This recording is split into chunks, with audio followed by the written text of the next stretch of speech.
use All potential. right, we are recording. Let me just make sure that I'm recording. Can the stream hear me? Yes, they can. Okay. Hello, everyone. Welcome to this week's Savage Adventures, Tomb of the Annihilation, episode 10. I'm your gracious host, Ollie the Savage. I'm here with my wonderful players. This week we have Thwamp. Heyo. We have Chirp. Yo. We got Tristan. Tristan. And last but not least, Yarrow. Hi. So, let us recap on what happened last session. Where last we left our heroes, Grimguard returned to the bustling streets of Port Naranzaru, summoned to an urgent meeting with Kaelin, Harper's contact and friend. The two figures, and two other figures, Ridley Copperfingers and Meghan the Druid. At the Harper's Tower, Kaelin laid out the shifting currents within the city.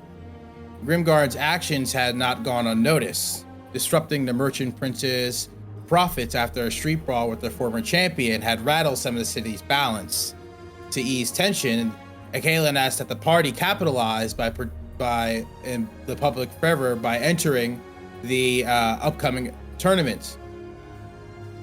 Yet, darker tidings loomed beyond the city as Zintharm have reported sightings of red wizards moving through the jungle, searching for something unknown, while elsewhere, giant footprints have been seen, but something was strange about the whole situation. Before they could act, Ridley arrived, deprevelled, raving, and grunting from sleepless weeks. Apparently, on the reliance of these foul stimulants. When confronted, Ridley spiraled. Chirp, ever watchful, followed him into the down into the lower parts of the tower where a confession broke.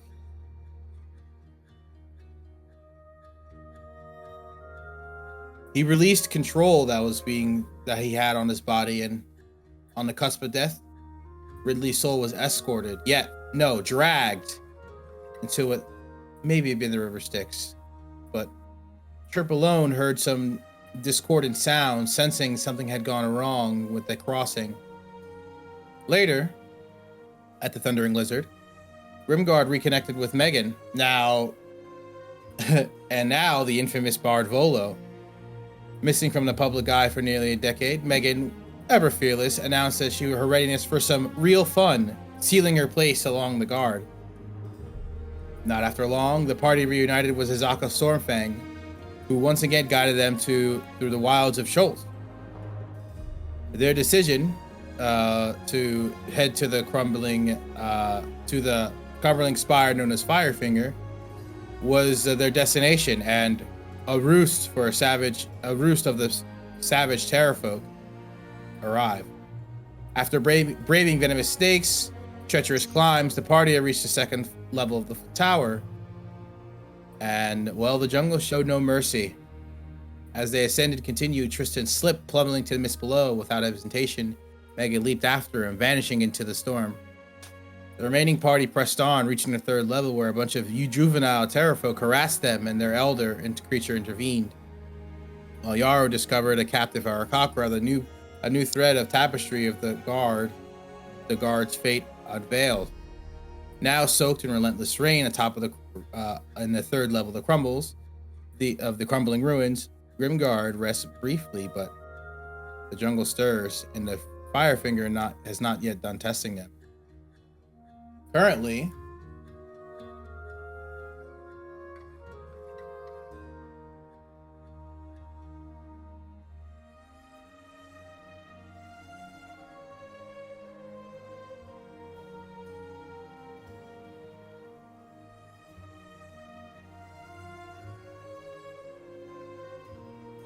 we are all in roll 20.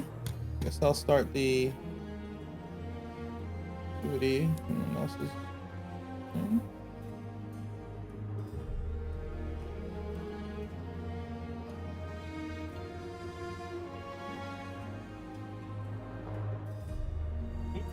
why is Judge the host? Yeah, why is that? Hold on. I think Judge is an excellent host. There we go.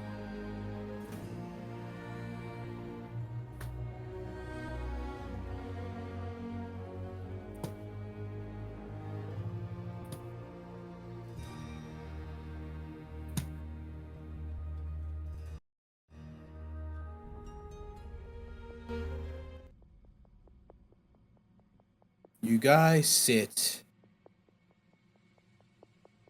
behind, in front of this elder pterafolk. Yarrow, as you set that man free, you notice that towards the end of the room, there is a ladder that goes up, not outside, but up the actual cave itself to the next floor. One moment while I put myself on the screen with you guys. Sorry. So Yarrow, you notice that there is a way to go upward from here. However,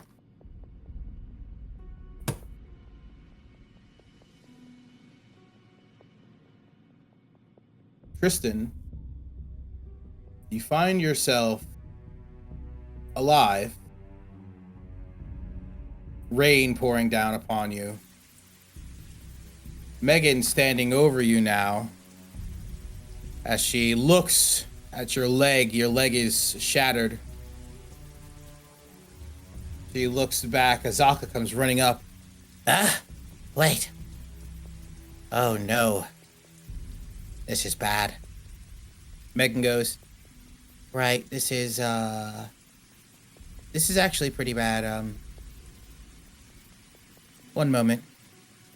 She opens her bag and she takes out this long syringe. She goes, Kinley had this made just in case of an emergency I needed to escape.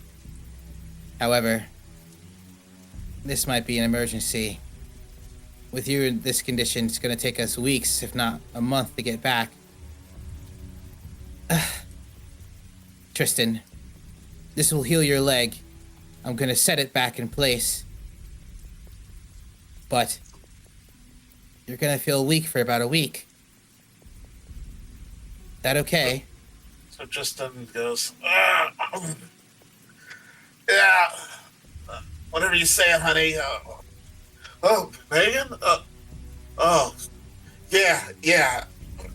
Give me my feeling back. Oh, shit, that was Tristan, quick. you look down. Your femur is up, like your femur's coming out of your leg, and below your knee, your shin is completely shattered. You have no feeling in your leg right now. Meghan takes out what looks like medical supplies as she puts a cloth in your mouth and goes, "You're gonna need to bear with me now. This is gonna be very painful." So As she Tristan takes out a giant like a brick stone and starts to like pull your leg out straight and smash down your femur back into your skin. Tristan, you're in immense pain as she begins to now set the bones back, slowly set the bones back as she puts the pieces which she believes to be in decent place, asking for Azaka for help. Tristan, this is intense pain. You're probably haven't been in this much pain in about 20 years. Your leg, after about 20 minutes of doing this, your leg is somewhat set back as she wraps this medical bandage and puts a splint and wraps the medical bandage around the splint and takes this giant syringe and just stabs you directly into the leg, obviously, taking off your armor and whatnot.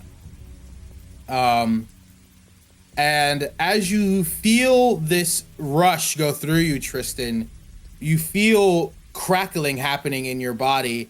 I need a Constitution saving throw.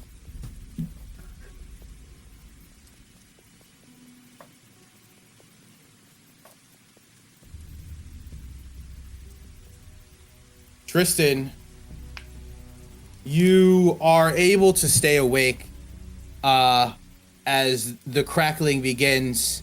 Meghan looks up to Azaka and goes, he's gonna need about 1 day to recover. He'll be able to walk normally, but he'll probably feel like shit for the next week or so. I have to get back up. The others need me. As she starts to, Meghan goes back over and starts to climb again from the bottom floor. Cut to Chirp Thwamp, the elder, is speaking to you. He goes, "Oh, young folk, what brings you to my humble abode? I'm sure the ones in charge are not gonna be happy to see company at this time. So please give good reason."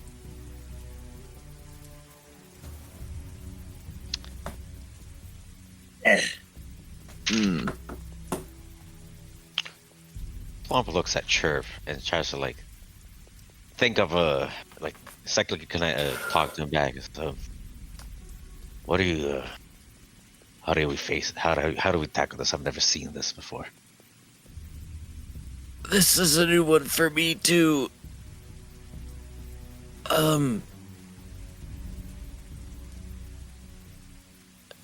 I don't think saying, "Hey, we're here to take your stuff," is a great idea, but perhaps they'd be interested in some form of a trade. Young ones, why are you here? Your silence is starting to scare me. Apologies.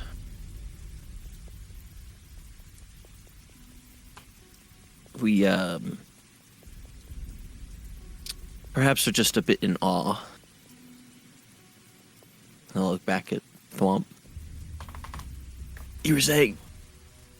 Thwomp says, "Oh, well, we've never really seen your species before, so it was a little eye-opening when we first saw you. Especially the young ones. Are they yours? If you don't mind me asking." No, the ones upstairs, their parents are current leaders of our tribe. However, you still don't answer my question.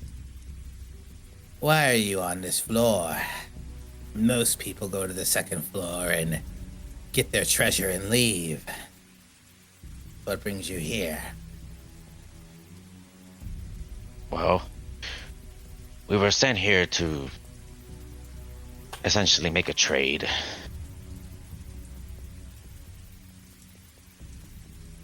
Go on. It was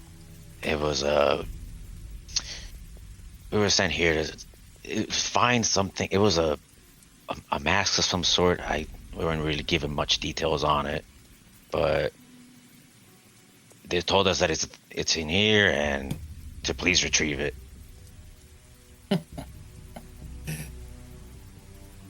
The mask you speak of is a very, very, very specific mask that only one tribe would know its existence outside of our own.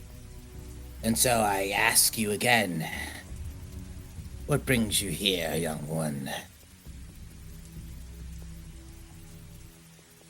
The elder begins to stand up as he his wings start to flap open up as he starts to give an intimidating presence.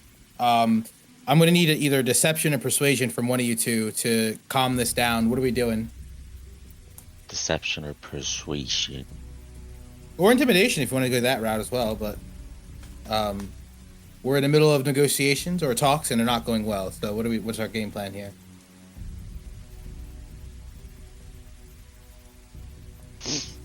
I believe that it is exactly as he said. We are here to make a trade for what you now admit is a very specific mask. Right. And so, the trade. Chirp, give me either persuasion or deception. Your choice. rolled right past. You chose but- persuasion. A trade. I mean, what do you have that is of value? Maybe you don't understand. I'm sure you were probably sold a bill of lies saying that some normal wooden mask. I disagree. However, I might be up for a trade if you have the coin. But I'm not sure about the ones who run our tribe. Wait here, young one. I'll go speak with them. As he, like, brushes past you, Thwamp, he, like, pushes you back and flies up.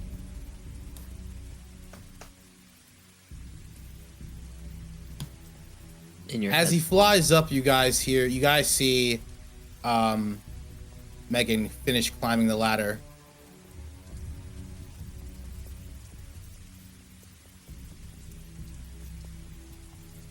In both Go ahead. of their heads, then, be ready to run at a moment's notice. What the fuck? Who's talking to me in my head? Thwamp, like, goes to Meghan, or at least, like, waves at Meghan. He's like, Chirp. I don't think you've talked to her mentally yet, Chirp, have you? You know, this would be the first time that she's heard her own voice say things that she's Right. not been thinking. Okay. All right. Oh, okay. So Chirp can talk to my head. That's fucking weird, but all right. That's good to know, I guess. You get used to it. Okay. Can I talk back to Chirp in my head, or do I have to just talk like this? Just think about it. Okay. She says back to you, Chirpin, mentally. Okay. This makes sense. I guess it's kind of like sending our message. What's up? Well, what I assume to be the elder of this group has gone off to talk to the rest of this little nest of terror birds or pterafolk. So he might come back with company, and not the good kind.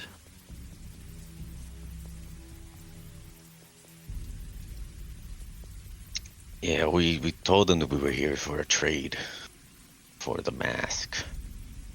Do we have something to trade? Well, we do have gold, and he did mention gold specifically, but he did say that he would be the one that would be most willing to trade, not the adults, which I will assume would be not as inclined to talk to us. I didn't know they could talk, but from his mannerisms, it didn't seem like they would appreciate our presence alone.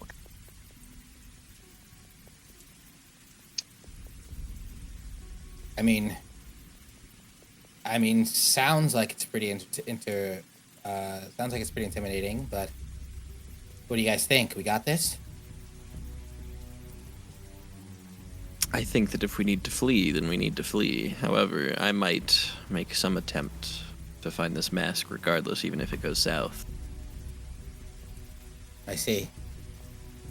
I mean, how much time do you think we have? Minutes? Yeah, I'd say minutes. Where's Yarrow? Is she okay? She went down, as I point to the little entrance. She went down there, but I haven't seen her. Meghan will go down the hallway you mentioned. I'm assuming, Yarrow, you're by the hole that goes up to the next floor. You're maybe looking up. What's Yarrow doing? She's doing exactly that. She's kind of examining this upward path. Give me an investigation. Yeah. Love a good investigation. The character sheet.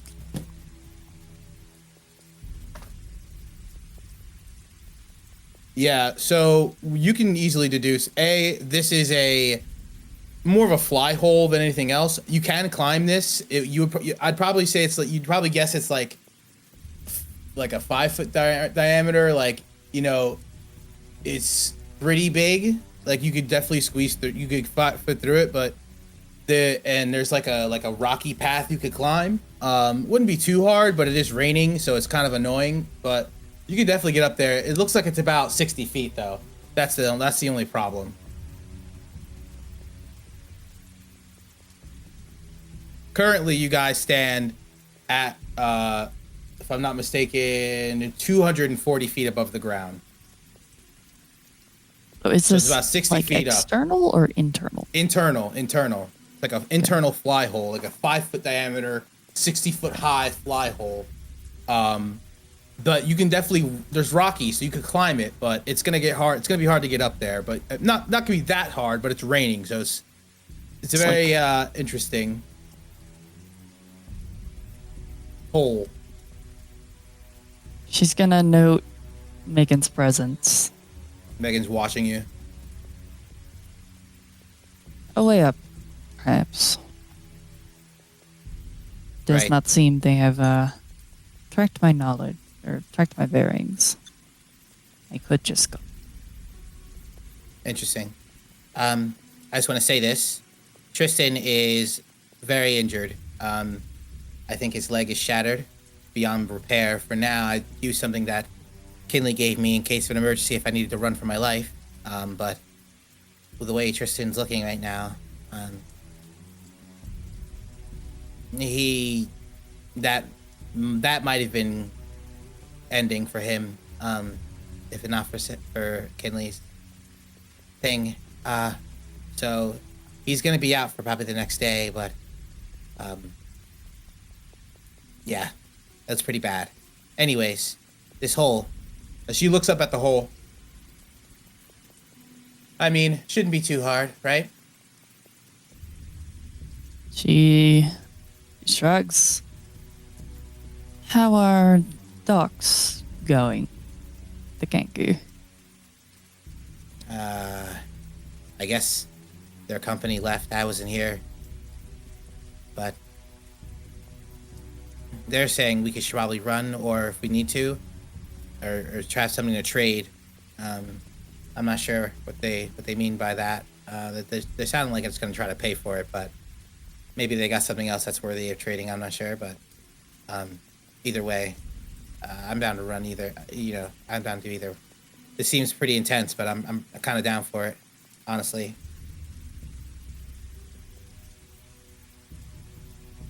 Are Yarrow and Meghan in range for Chirp? Hear them. Most definitely within. If you guys are talking verbally, you could probably hear them. If you're speaking at like a normal tone. If you're whispering, they probably can't hear you. But you're within his range of telecommunication, telepathic communication, for sure. In that case, Yarrow will reach out to Chirp and say, I've found the path up. I don't know how talks are going, but if we wish to keep sailing, I can continue. I can say talks are definitely weird. It's tense for some reason, but they seem fond of this mask that we've been sent after. So I figure if we need to run, we should do that. But even if it goes south, I might try to find the mask yet.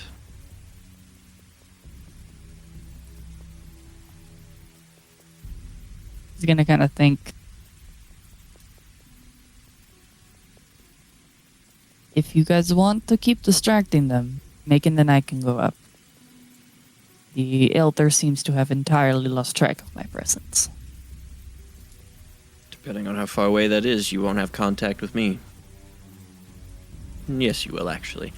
I'll use the psychic link from... oh, Jesus, my brain. Psychic Whispers from the Soul Knife on both Yarrow and Meghan. Mm-hmm.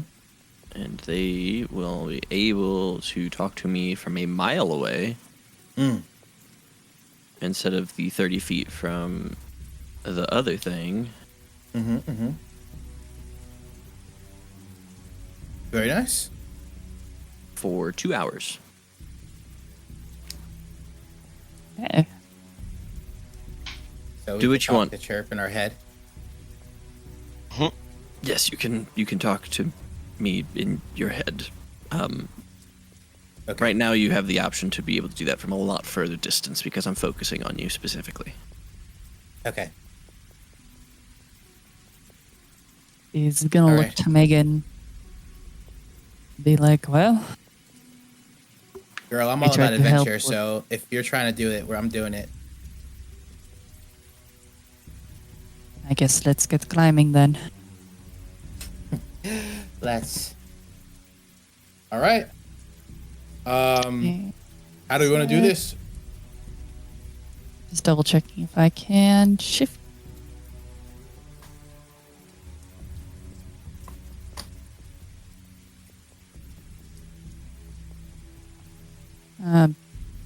Yarrow's just gonna make her way up.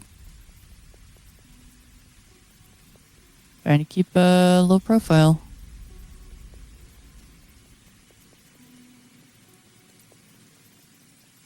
As all that's happening, Thwamp is gonna like wave to Trey, like, "Hey, just in case," as he gets the rope and like ties it to the ladder just for safe measure in case we need to book it.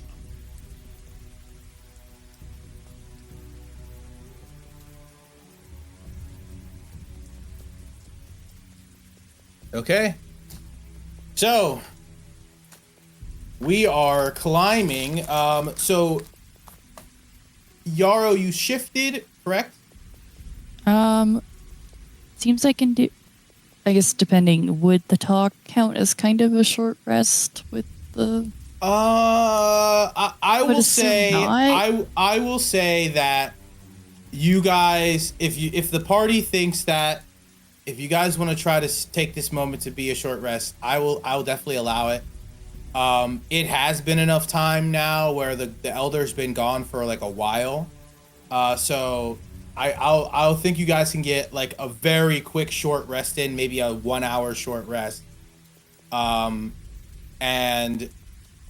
however, if you're doing that, then you know, when it's over, the elder's gonna Elder be will back. be back. Yeah. Yeah. So that if you're taking a short rest, that is going to be your action. But immediately after, you know, you're not going to be able to run or anything like that.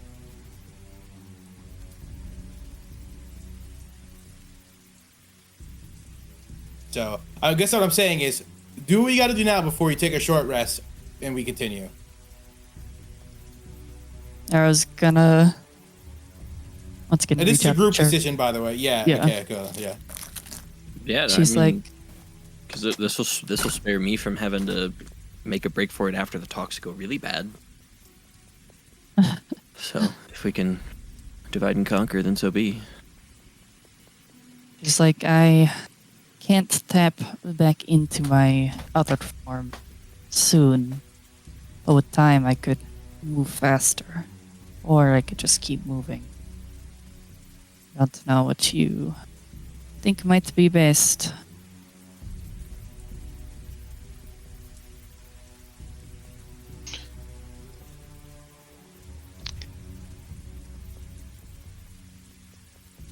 Oops.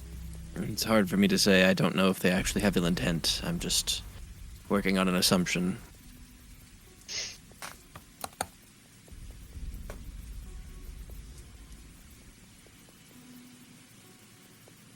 We're gonna continue trying to work this trading angle, I suppose. I don't. It's still open to us. Yes. As far as I can tell. Do you have anything of value besides coin and those knuckles? I guess it Wow. depends on what you count as value. I didn't get the chance to ask what they value because he flew off in a hurry. He did mention. Wait, is this all? Is this like just you three Because I don't know if I. I'm like working middleman, translating Okay. to you. And back Oof, and this is forth. communication. Good lord. Oh. Thwamp is gonna tell Chirp. He's like, well, he did specify gold coin, so we have some, probably not too much, to bargain with, if need be. I mean, I haven't exactly been carrying much on me. I have 15 pieces to my name, so I'm not sure that would be much of anything. Yeah, I got I some decent money. got around 95. Some gold, but mostly equipment. I doubt anything they're interested in. I do still have my old clothes. Don't know if this would interest them, but I carry a small trophy from home. But I don't know if that's exactly something they find value. Right. I still don't know. Because I never was able to ask. Kind of just waiting for him to come back and hope that it's not with friends.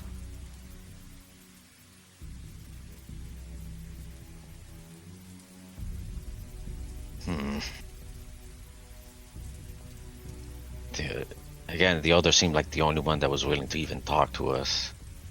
I mean, how I see this going is we have two options. We wait for the elder to get back. Depending on the state of negotiations, Meghan and I curl up this little space. Perhaps, maybe then, if things go wrong, you either follow down this path that you saw me take, and also go up, or continue to let them forget I exist. Meghan and I continue on our own.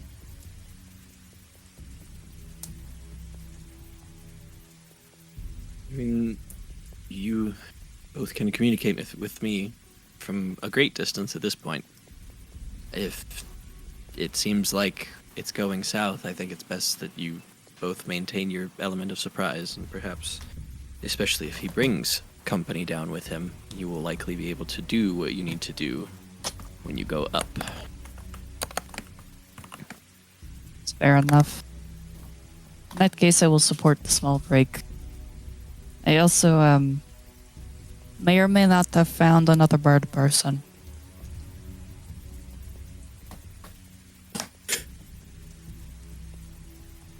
Ah. And, what's the word? Erakakra, I believe. I made a small deal in exchange for his freedom. I told him he did not see me, but then again, he apparently was blinded by the pterafolk, so not that he could see much.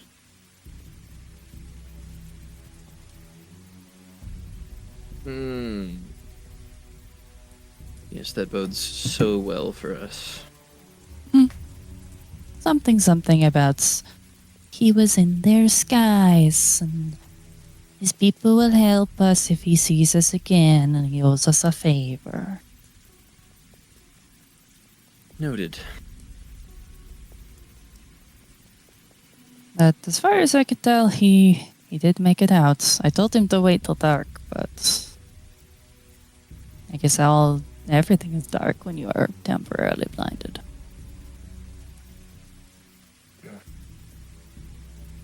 Well, let's see how this goes when he comes back. And maybe we'll find out that I'm next to become blinded. Hopefully not. Hopefully it doesn't come to any violent conclusion. Hopefully. Hopefully they just tell you no and you leave.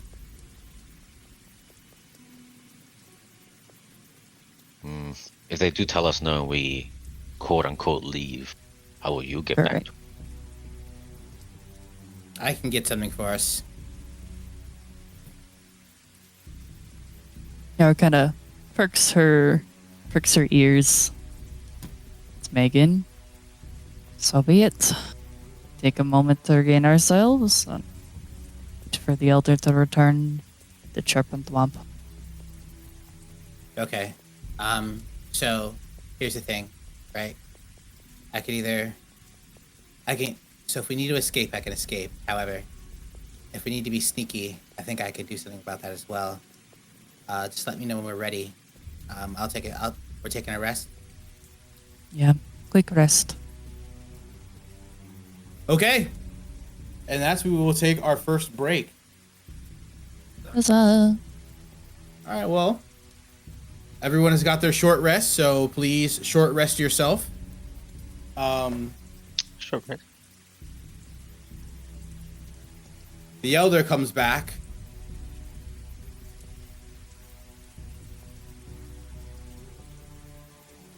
Hello, hello, young ones.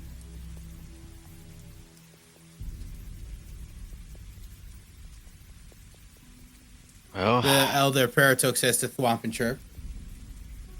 Thwamp says, well, were there any updates on the negotiations? The adults are willing to hear you. They like listening to birds. If you're reasonable, maybe they'll listen to you. If not, probably throw you into the jail and probably eat you for dinner or something in a couple of weeks. So, I hope you're ready to talk, because they're ready to listen. Can you fly, young ones? Yeah. Thumb looks at Chirp and says, no. Flightless birds. All right. Climb your way up. I'll see you up there. There should be a path you could take. I don't go down, but the young ones like to use it sometimes to come down before they're used to flying. As he flies off. I immediately send that information that the young ones tend to use that tunnel to Meghan and Yarrow. Got it. Wait for the elder to leave, and then I guess walk over to Meghan and Yarrow. And it's like, Thwamp Toaster is like, I guess we are back with everybody. Oh, that's perfect. Actually. Did he point you this way? Yes, he Yeah. told us we need to climb. Great. Well, Let's So get started, shall we? Megan. Go ahead. Thwamp says, I do remind you that the elder's only aware of us two, not both of you, as I point to Yarrow and Meghan. So I don't know how they're gonna, if you get spotted, I don't know how they're gonna react. you two want to go first, and then Megan and I will linger before following? Yes, but everyone just stand still real quick as she, takes her, she has, a small, not a shillelagh, but it's, a small club staff, arcane focus that she uses as she casts Pass Without Trace and casts on everyone. This should help us be sneaky if we need to, and everyone within her radius has a +10 to their sneaks. Let me do Pass Without Trace. Fuck yeah, Megan. Very nice.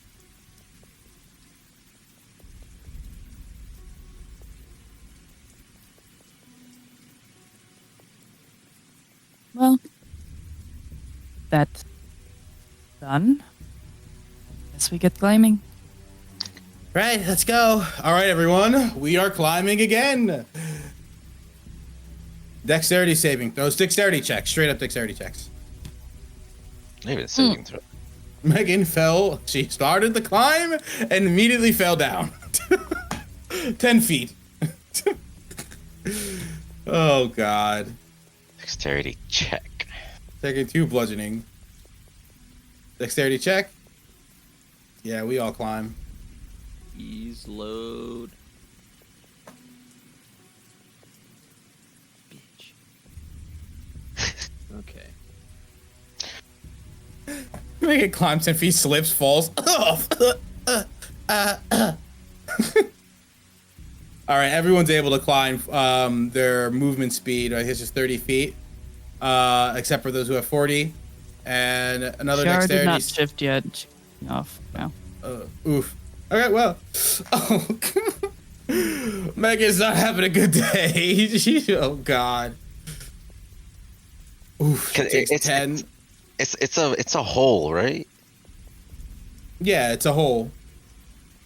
Almost like a natural chimney. Yeah, it's like a chimney, right? Okay.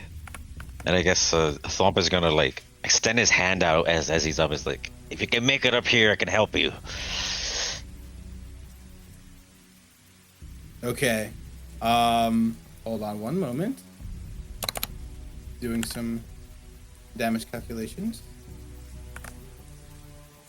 Minus 12 is 20.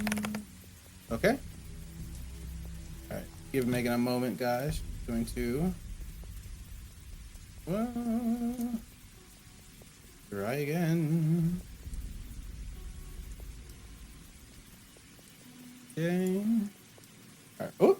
Well, I mean, it's the same dexterity thing. Roll it anyway. Okay. So.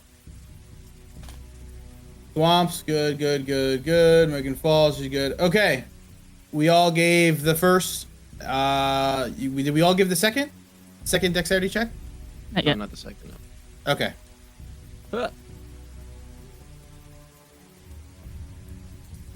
Oof, Yarrow Thwamp. You guys start to fall. But at this range, you're falling past your comrades. If you would like, you can give me an acrobatics check, see if you guys can catch each other. Those who pass can give me acrobatics. And those who, I guess, everyone give acrobatics. We'll do Chirp with Yarrow and Thwamp with Meghan. I am proficient in acrobatics and therefore will use my psionic knack. Okay. My bolstered knack. To add a 4 to that. All right. 12 With a 4, everyone passes. As you guys are all locked in at the same position, around, I would say, 45, 50 feet. Let's keep it moving. Dexterity. Oof. Damn. Megan's not having a good day. Bruh. Yeah, climbing is we all fall down. Oh no, everyone Megan. falls. No, Meghan falls. I didn't mean to click that twice. Oh, damn it. All right. Sorry, Megan. 14 bludgeoning damage everyone takes. Ow. Thwamp reduces it to nothing. Yeesh. Yarrow is fucking rough right now. So is Meghan. She's fucked up. She's like, okay, guys, wait a second here. Wait, hold on. This isn't working. She goes and she wait, can I ritually cast? No, I cannot. She goes, this isn't working, as she does a healing word to herself, and she reaches in her bag and takes out one of the a very bright blue potion. She pops it open and chugs it. Oh. Does Yarrow have another? Oh, she does. Okay. Yeah, I remember giving it to you when you went up. 19. Okay. All right. She goes, okay, this isn't working. Hold on one second. She opens her bag. She takes out some rope, and she has like a pick. She goes, all right, so Kalen showed me this once. I don't remember totally how to do it, but I'm going to try do what he did. And she wraps it around herself and ties it and goes, all right, Yarrow, your turn. And wraps it around Yarrow and ties it. And she goes to Thwamp and Chirp and does the same. And she goes, okay, now apparently we take these two things, and then I put them in the wall, and we use them as grips, and then we pass it up to each other. Okay? Sure. All right, let's go. As Meghan takes point, as she like fucking slams, and then starts to climb. Yara's gonna drink her other health potion. Wow. Okay. She's not at 5 HP anymore. All right. Okay. All right. Now, instead of dexterity, this is going to be straight acrobatics or athletics of your choice. Acrobatics or athletics? Meghan fails. She tries to fall and then falls. She goes, someone else try, as she gives it to like Thwamp. Here, Like- you try, man. I'm not doing this. Give me. Let's see.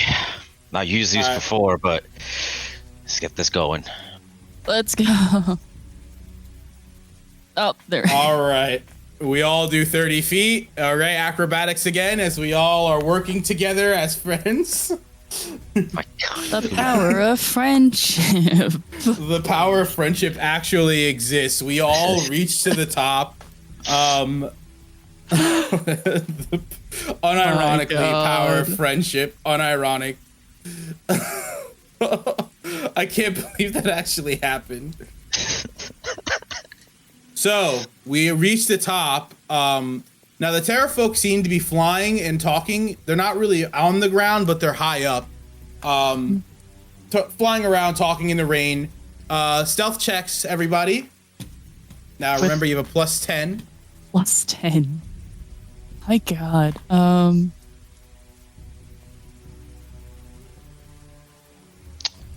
A 27.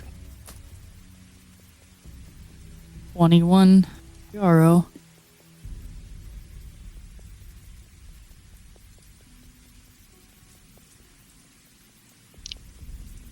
I don't need to do stealth. I'm trying to go up there. 30. A 35. Guys, you can't even... Chirp is gone. He's tied to you, but you can't see him. Where's Chirp? What the fuck? Chirp, your presence is completely masked. At this point, you might as well be invisible. Do with that information what you see. You guys see the elders flying around. You hear them yell across. Where are they? Yes, I'm hungry. Where are they? As the elders goes, calm down, calm down. They know about the mask, and thus they cannot be let go. So when they get up here, we'll just pick them up and throw them off. It'll be fine. Keep your cool. Figures. They all start to Explains their land. change of heart. Is there any like foliage up here? Because I see some green. So the top of the tower has like a like lush green with vines going down, and then you see there's this other like chimney tower that the top of it, the flames are going off. Inside the tower, it looks like it's only the size that like these pterafolks can't get into, but the flame is going off. So you probably can go in there, but it seems too small for the pterafolk. Because I was curious about something. I could interject real quick. My cloak. I don't know if the effects are going off or if they're on. Yes or no? Currently it's misting. It's not too heavily raining, so you'll be fine. Okay, because I wanted to know if this takes effect here. Yes, you do have advantage. Correct. Okay, good to know.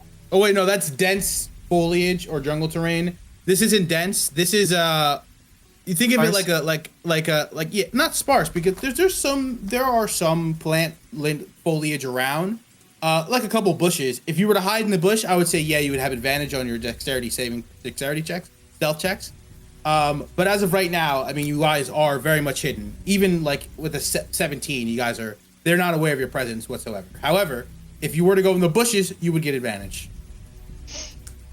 Okay.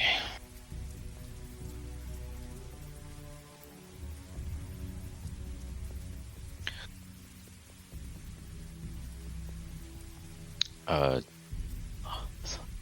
to try to at least communicate, or can we all communicate with Chirp because we're that close? My thing's at 30 feet. Because I picked up Warlock, right? So I have a thing that makes it to where 30 feet around me always is like you can talk to me. I can talk to you.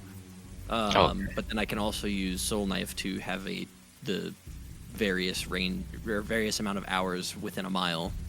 I didn't. I thought that overrode it. My bad.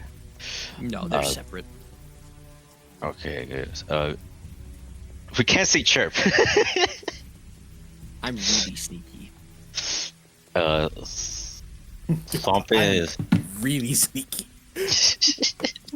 Yarrow is just kind of like color me impressed. That bird can vanish. Thwamp is gonna like go into like the foliage and try to like blend in the kind of.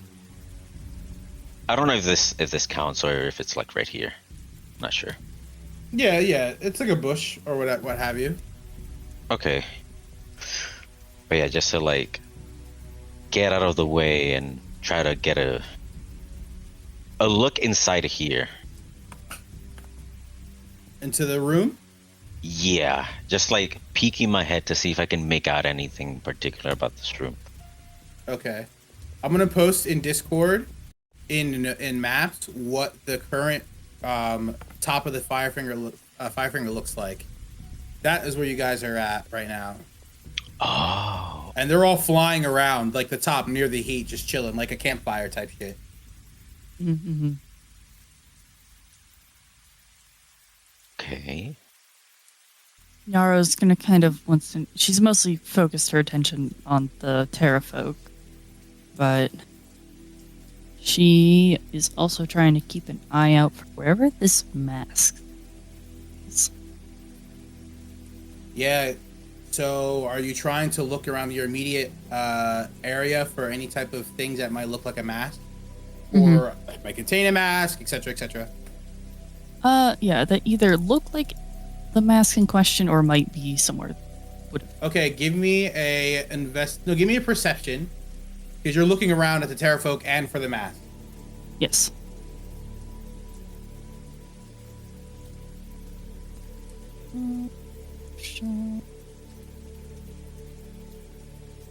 So you notice on the neck of one of the pterafolk, you see a wooden tiger mask with engravings on it flying around. He's wearing it like a pendant. Gonna reach out once again. Chirp will probably be our silent middleman. I have some unfortunate news. Our query's mask is on the neck of the pterafolk up there.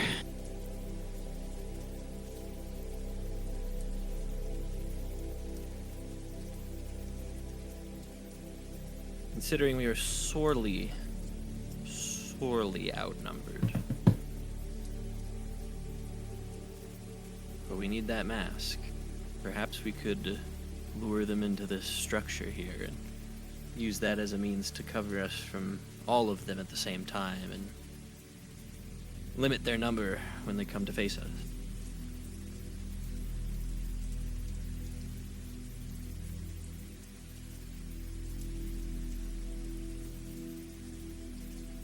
You guys see the young ones start to fly and then fly down the holes. They like swoosh down past you guys.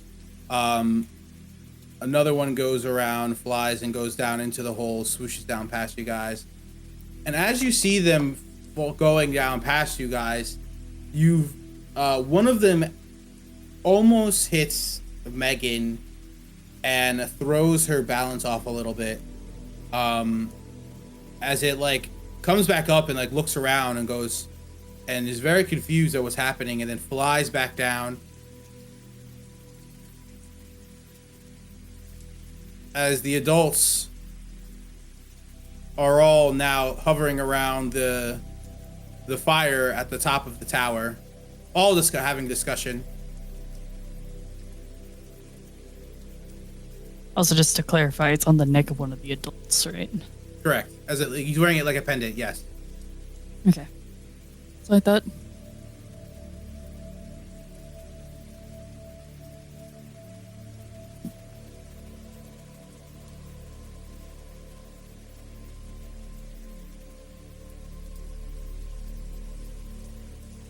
I've offered my 2 cents. What are we doing?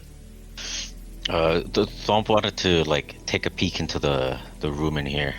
Yeah, you guys are still hidden, so go ahead.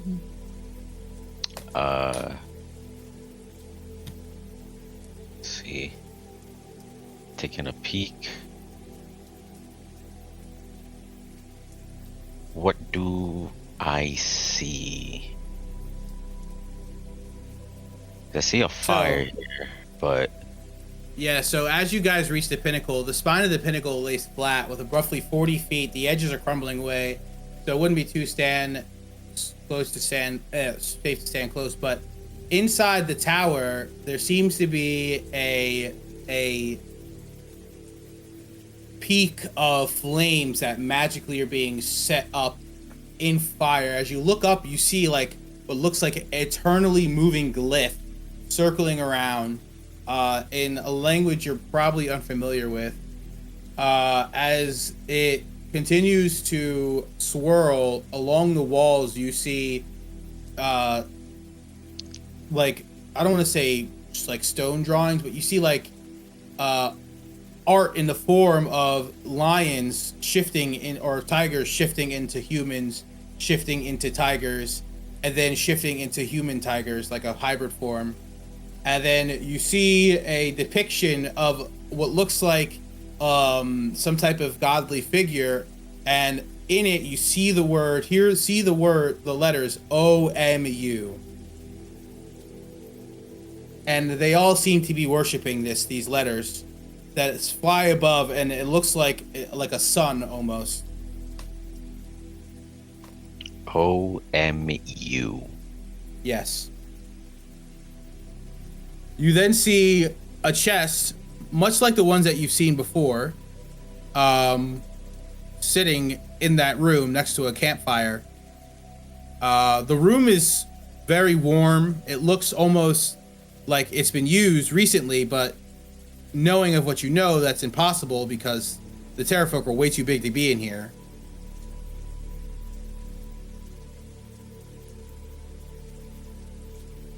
I try to relay everything that I'm seeing. The OMU, you said it was a moving glyph. Yes. Correct. That is spouting fire, or is sprouting Correct. fire. At the top, yes. Okay, and the letters OMU were written along the walls. Is Correct.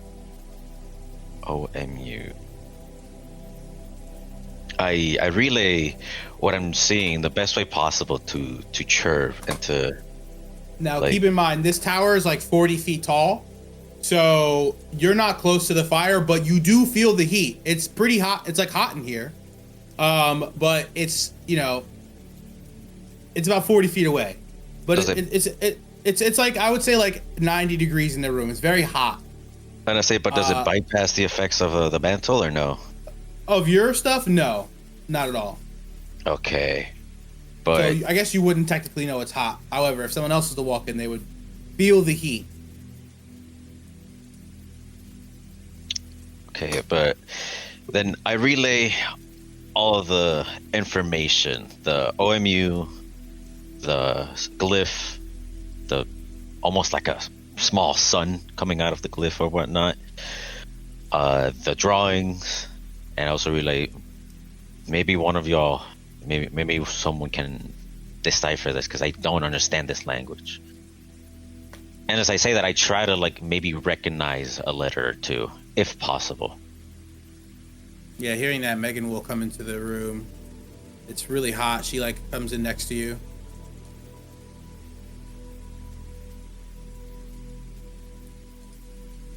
Yarrow will also kind of shuffle in behind, mostly kind of hanging out by the door and trying to keep an eye on the pterafolk above, especially the one with the mask.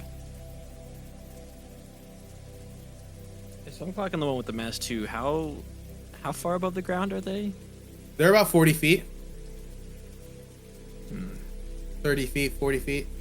They're hilling around the fire. It's wet, it's cold. They're just chilling around the fire while they're keeping warm talking.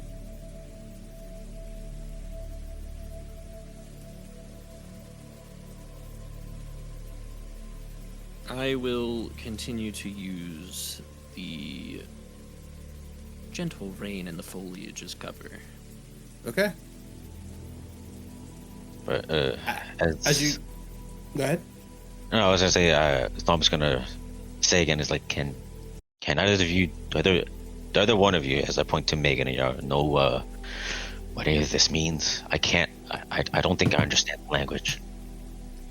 Yeah, you try to take a look at the language, and Yarrow, if you so choose, you can take a look. It's all going to be history checks.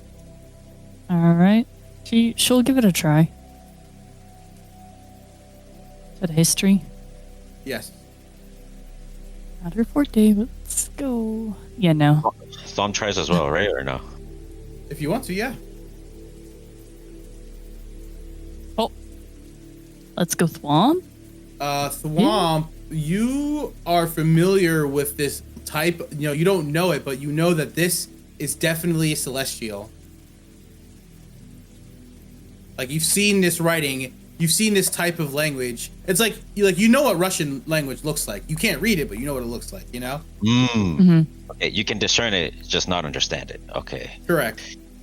Because, like, And Meghan comes to the same conclusion. So this is, I still don't know what it means, but it is celestial. Either one of you wouldn't happen to know celestial. Yarrow reaches out to Chirp because they're still outside. You don't by chance read celestial, do you? That I don't. I could write it down. What about... Can you reach Tristan from here if he's still alive, or Azaka? I should hope that he's still alive. I think Meghan said he was, but I mean, yes, but that doesn't mean he's Unfortunately. conscious. unfortunately, without being able to see him, I cannot create the link that you and I have with the extended range, and he's much further than my basic range, so. Unfortunate.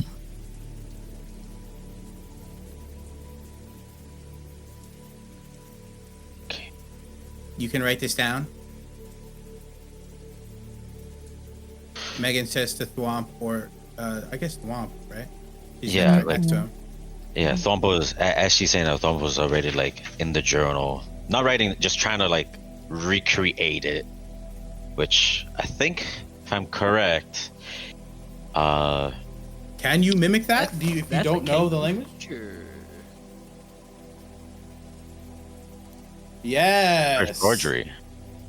Yeah, so you recreate the glyph in a perfect manner on your spell page.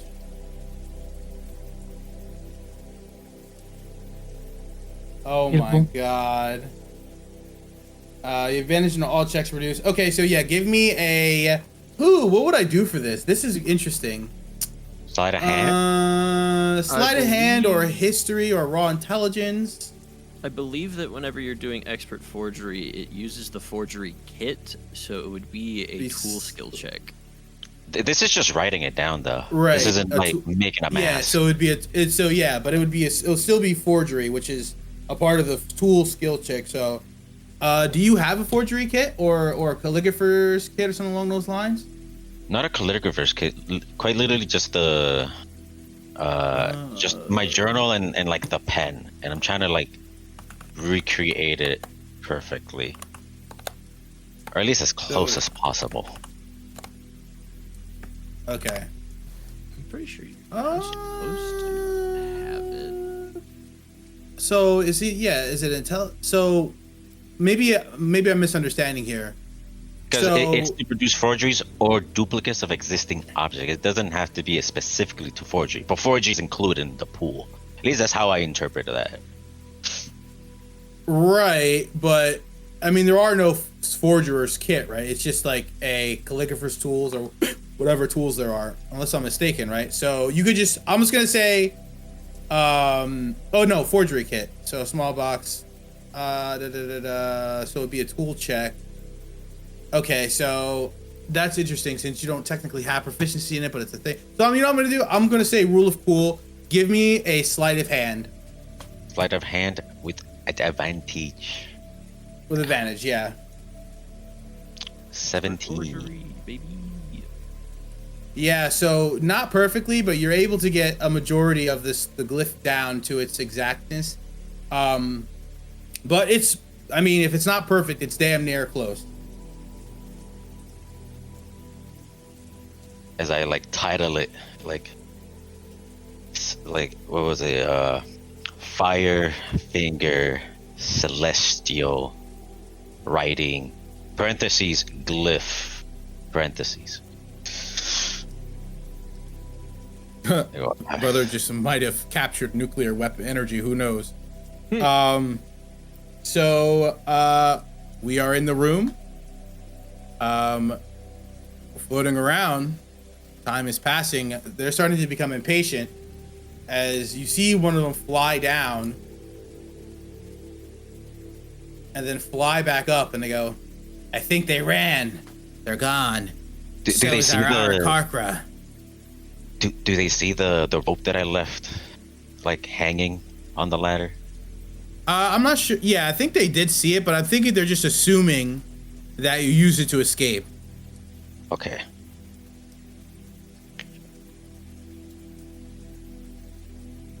This is your fault, Elder. This is your fault. Yeah, where are they? I'm hungry.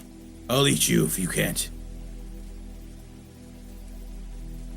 The Elder starts to look a little nervous. 1 second, young ones. I'll go find them. As he flies down. You now see the one with the mask land next to the tower. As it starts to, the others start to land down near it. As it starts to discuss with the folks, you know, regular small talk shit. You hear them, overhear them speaking of some issues happening westward. They are coming across a group of giant individuals destroying the forest, looking for something. And there's also, they also are talking of how these giant people are extremely dangerous because they can throw things, and they should be careful.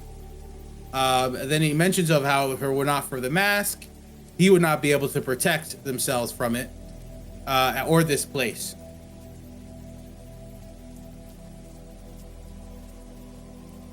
Issues happening westward. Giants destroying the forest.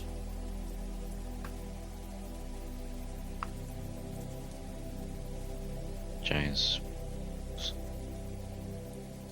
Threat. Them.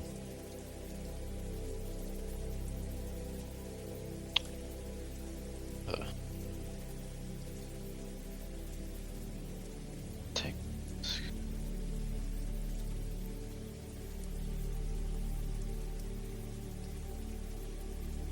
Protect. Thwamp is like trying to jot all this down, like it really fast. Like, okay, westward, giants, threat to pterafolk, tiger mask is only thing protecting them.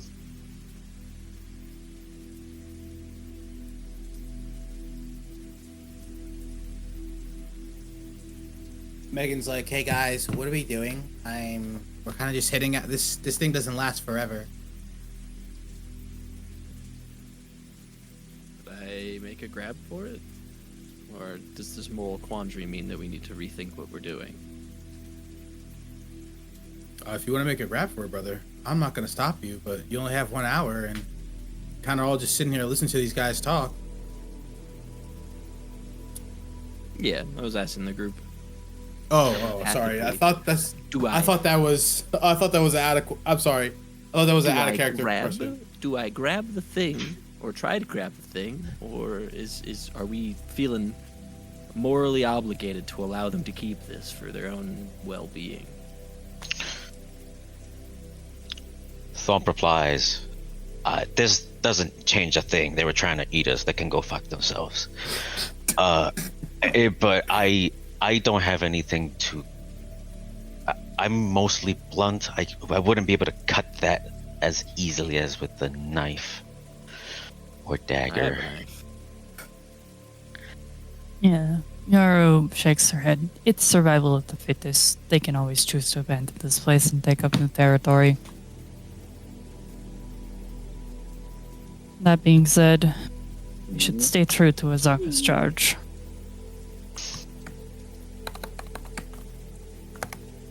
Agreed. So you want me to grab it then, or try to?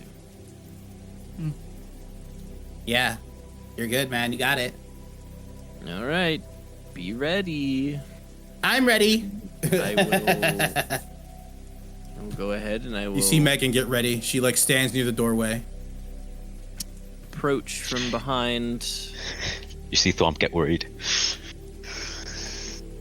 I'll wait for him to sort of bend over while he's talking, and sort of Yeah, turn he his does. face over to the left guy. And then when he does that, I will attempt to, in a flash, grab my dagger, cut the... Is it a chain or a rope? It's like a very thin, theed rope. Okay, yeah. So then I will attempt to draw my dagger, quick flash, cut the rope without cutting him, and let it fall into my hand. Okay. Hoping that the rainfall will prevent him from feeling the rope slide from his neck. Okay, so the dagger thing, is that a automatic hit? How does that work with the dagger? I mean, that's up to you. If I need to roll to hit the rope, then so be Right. it. Because I was gonna say, give me like a sleight of hand, or maybe even like a like dexterity acrobatics, where you're throwing it in such a manner that it cuts the rope, or if you're like using your hands to cut it, you do it so slightly that it cuts the rope without them realizing. So I didn't know how you were necessarily. You're not throwing it, right? You're kind of just using your hands and cutting Yeah, no, it. I would use both hands, right, and try to, Yeah.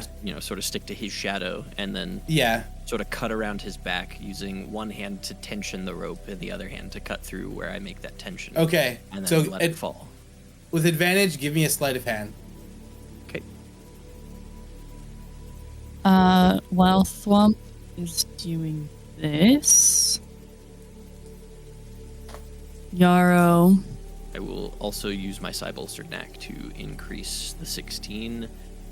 If that would be a failure. It would be a fail. Fails. If you fail an ability check with skill or tool which you have proficiency, roll one psionic energy die. Okay. I'll roll a psionic energy for a total of 20. So you pass. Yarrow? She was just gonna take the action to use her hunter's sense to kind of figure out how to best deal with the pterafolk if they were to turn on Chirp. Yeah, Meghan is sneaking outside. She's going to sneak her way outside into the back as she looks like she's about to prepare something. What are you doing, Yarrow? You're gonna walk through, take a look, and see if you could use your hunter sense to get an idea? Yeah, it's also additionally one of those moments where I'd say she does have proficiency in monstrosities. Okay. I think pterafolk are monstrosities. Maybe they may just be beasts. Beastmen.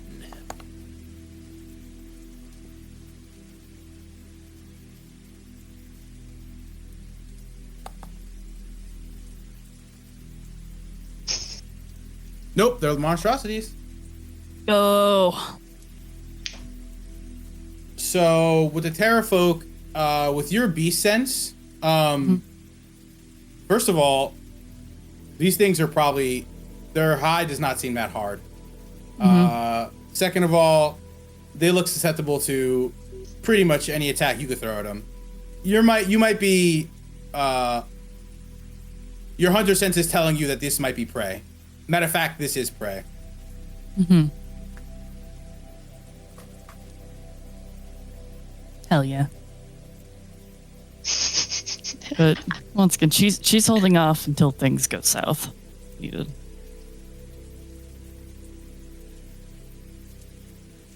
All right. The mask falls.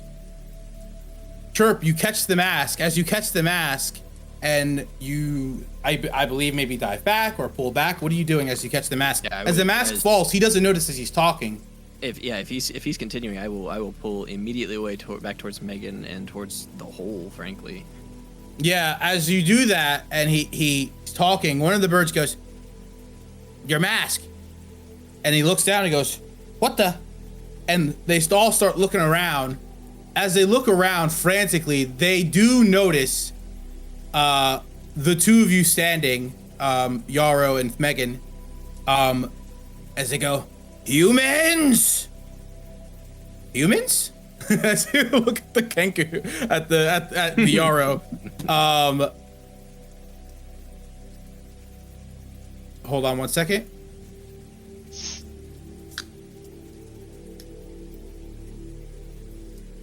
Did say to get ready. Everyone roll initiative. As we roll initiative, we do have a surprise round. So those who have actions ready for a surprise round, what are we doing? So Yarrow, I think, Chirp, I don't think you had anything prepared. I know Yarrow had something ready, right? I'd say that my action was probably getting the mask Yeah. for the surprise round. Mm-hmm. Yarrow used her action to discern Okay. her weaknesses. Okay. And then Meghan Meghan will use her action. She is going to blast these motherfuckers. As is she gonna blast these motherfuckers? Is she gonna blast Trace? Is she gonna blast? She would, though. That's the thing. She would blast them. So she's going to blast them with a moonbeam. Fuck yeah, Meghan. As you guys see a moonbeam form over this guy's head, just. Which I probably should roll initiative still. Cool. Initiative shall be rolled.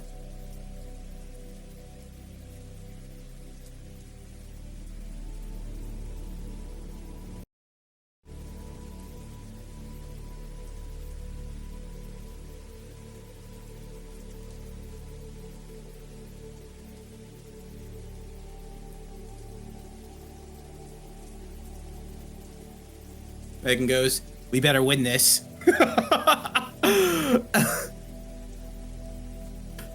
All right.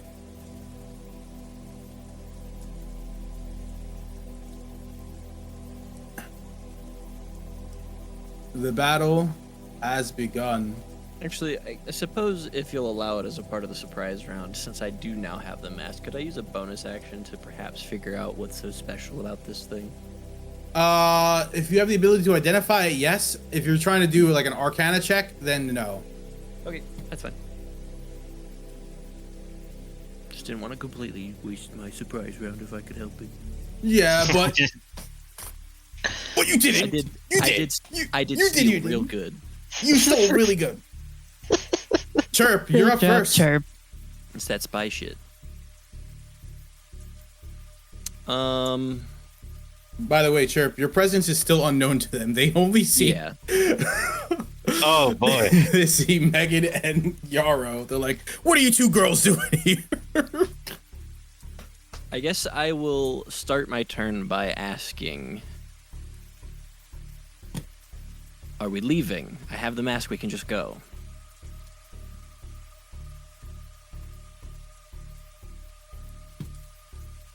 Feel free to respond, everyone. Like, I was gonna say, as he hears the fucking coming down from the heavens, like, I think it's a little late to quietly leave. If we're going to leave, let's make them scared. I know it wouldn't be quietly, but they don't know I'm here, man. But they know Megan's here. Yeah, so And Megan's about that life, so like, I want them to know I'm here. I'm about to fuck them up. in a minute, I'm gonna need a little. Anyway.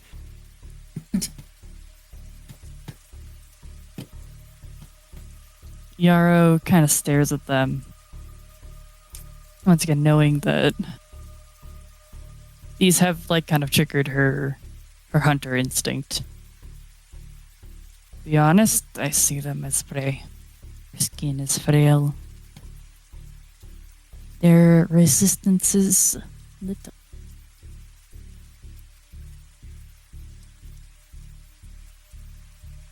I want them dead. Leaving is better. I will come back.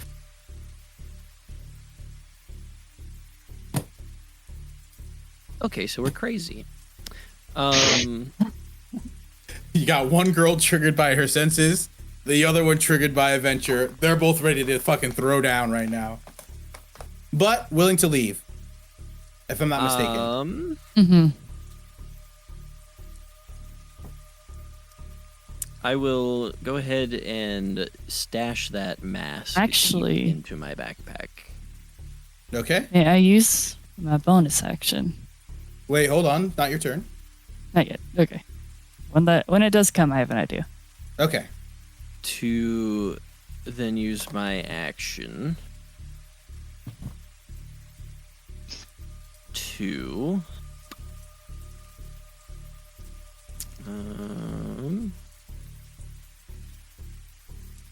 damn it, it's only one creature.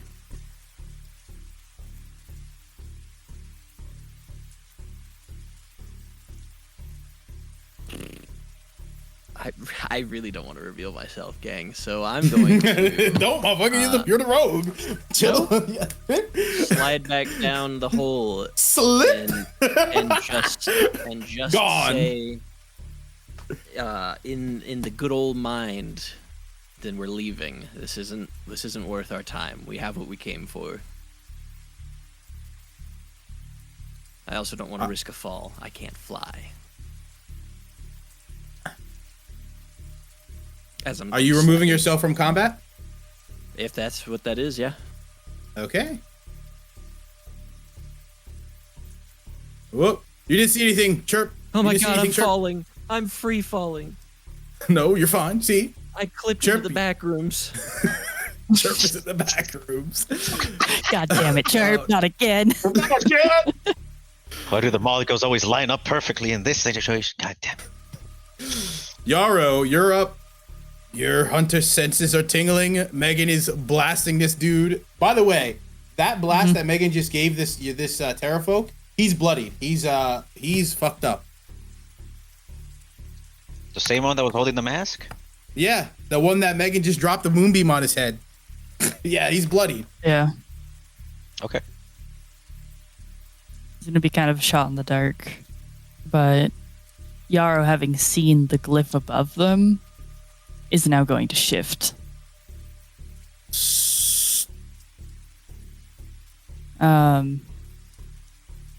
Once again, taking on that lovely hybrid form that she can.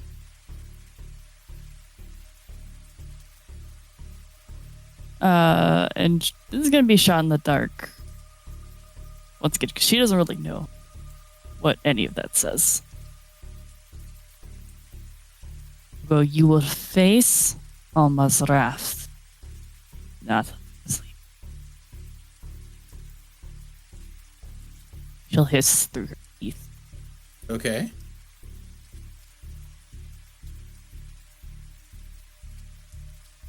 And will also knock an arrow.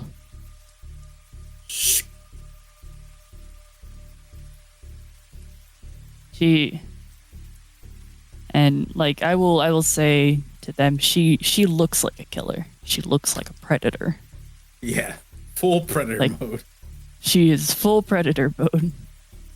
Cupcakes included. Oh no, not the EDP mode. No. But she's gonna stay in the doorway because once again she knows it's too small of a hole for them to get through. She might actually even back up one. She's like hissing. Her little tail is whacking back and forth. Her ears are flat against the top of her head.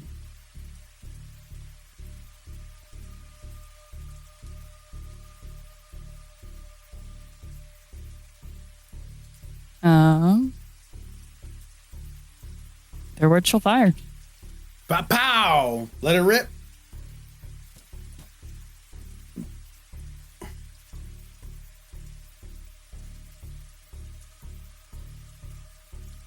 A 9? Oof. You miss. Yeah, that is unfortunate. Yeah. Wide right. Maybe you're a little too, maybe you have a little bit too much angst. You just need to relax a little bit and then you'll be good. Yeah. Anything else? Nope, those both are actions. Okay. This guy is going to try to move Shifts. out of the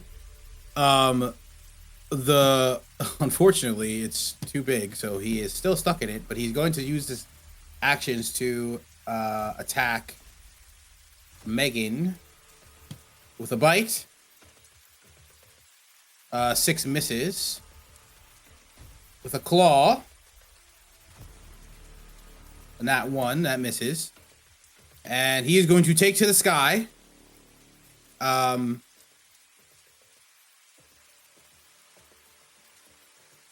that'll be his turn. This pterafolk is going to come fly. Honestly, he tries to fly like around it, but kind of gets hit by it anyway. The moonbeam, but goes and tries to grapple Meghan. But rolls an 8. Meghan is Gucci for now.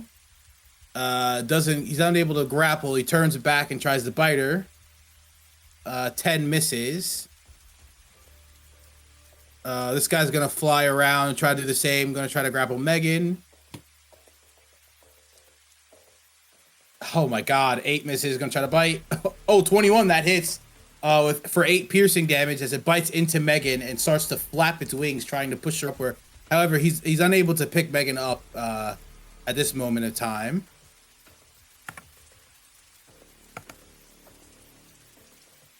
This pterafolk is going to try to do the same.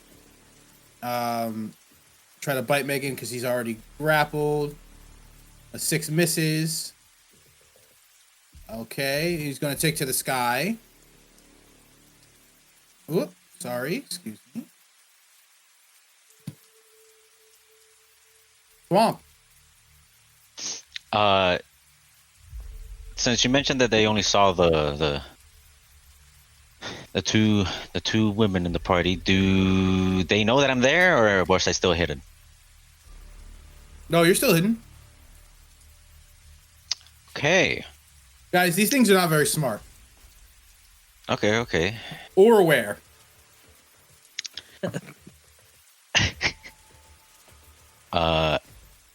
Thwamp. Seeing the tension is going, the way things are going, is going to. How can I put this into perspective? Imagine just like a run-up start to a sucker punch. Okay, let's do it.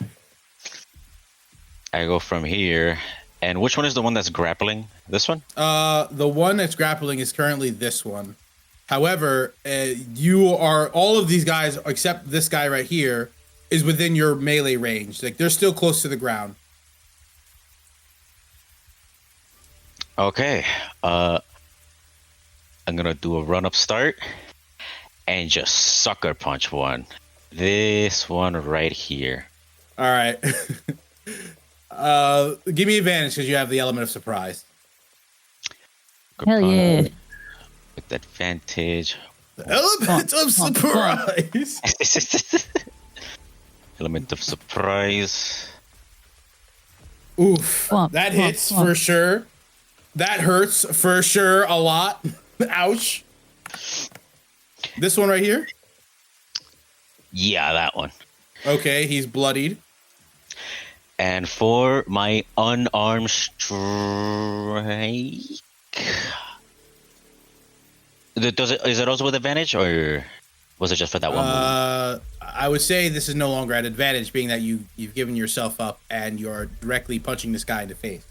Okay. Unarmed, a 15 Hits. for 7 bludgeoning. Okay, he's on. He ain't looking too good. I'll tell you that.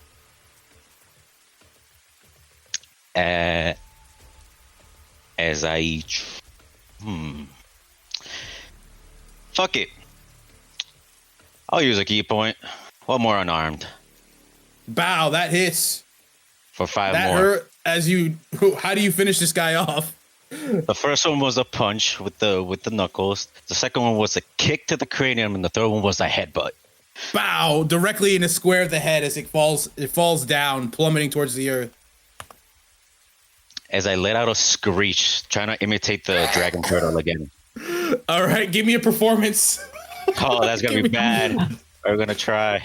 Let's go. Do it, do it, do it. Not a good one. The rainwater got in my throat. Sorry. You go to scream, but you can't. You go. Ah! All right, this guy pterafolk's gonna try to come and grapple Thwamp. I rolled a 9 though, so it missed. It's going to try to bite. 9 misses.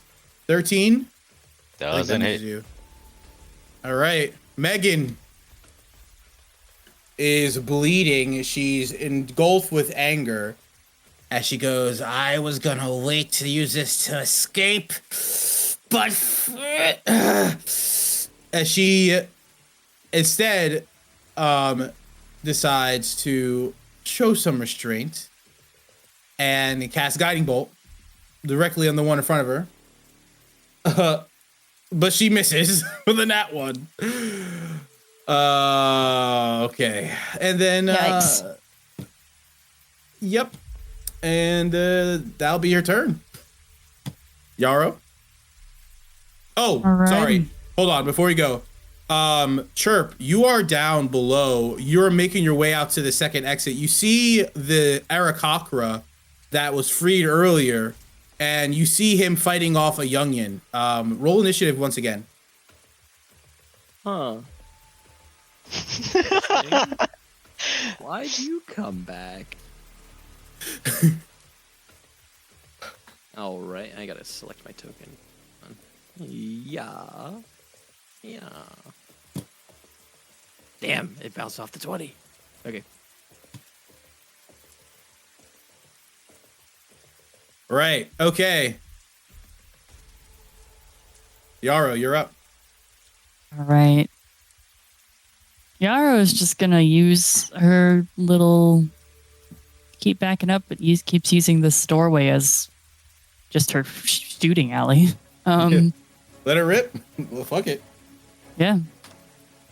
She's just putting arrows in anything in front of her. That hurts. That hits. Yeah, that hurts a lot, but you know. Yep. You're So alive. obviously first one. I don't have anything on a bonus action. So yeah, she's just letting it rip in the back. All right. This guy swoops down trying to do what we call a dive bomb, Pokemon style, on this guy's on Chirp's cranium. I'm Read sorry, Thwamp? Thwomp's cranium. Thwomp, we all look the same, huh? Thwomp, give me a dexterity saving throw, please. Dexterity saving throw. Hit the wall, bitch! As they Oh, dive out of wow. the way.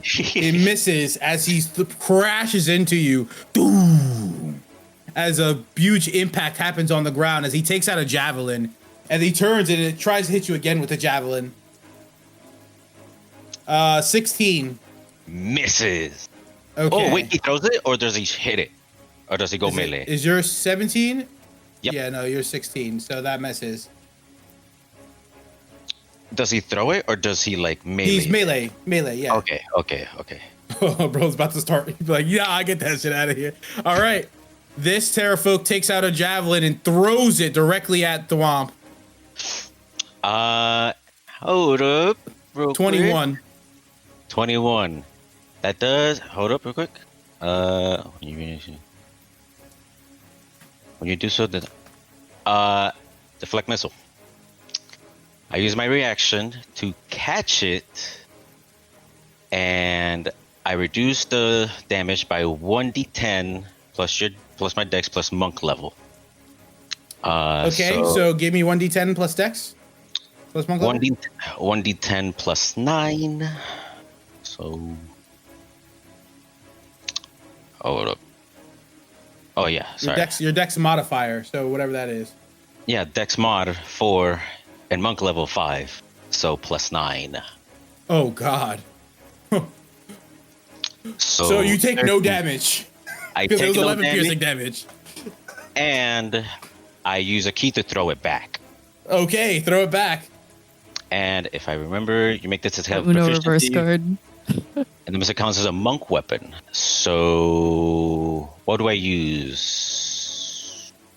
Whatever monk weapons you have, I believe. Because there's the knuckles and then there's a quarterstaff. Well, yeah, just use whatever modifier you use to attack, like whatever that it might be. So use your quarterstaff to hit. I have the damage here, so Okay. 18. that hits. Roll me 2d6 plus 2. 2d6 2. Balancing action. 2. Am I doing this? No, 2d6 plus 2, so 11. Yeah, 11. You you stab this guy directly in the chest as he falls down.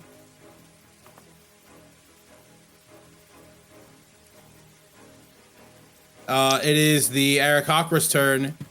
The Aarakocra, it goes, I came back to help you guys. No one can do this alone. As he's like blindingly like swinging at the fucking youngin. As the youngins are kind of just like poking, making fun of it, like hitting him with his beak, like laughing at the guy. The Aarakocra does though tries to hit with his staff. Actually, a 21 hits as he's able to run up the wall and jump and like hit this guy in the back of the head, doing eight bludgeoning damage. Really fucking up that youngin. Get bonked, idiot. He got bonked. That's crazy. The child in return is going to try to bite. Misses again. Thwamp, you're up.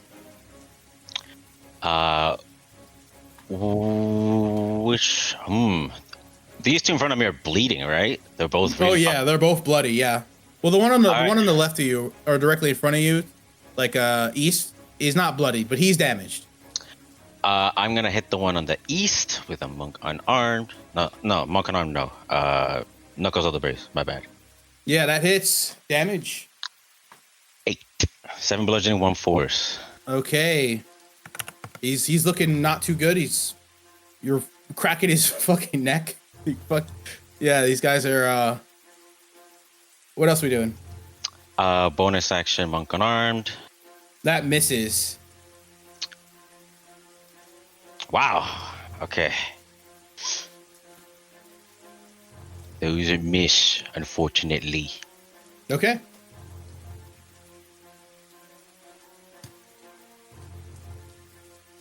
That will be the end of my turn. All right, this guy's gonna fly up 30 feet. This guy is going to try to hit you with his javelin. He's gonna bite.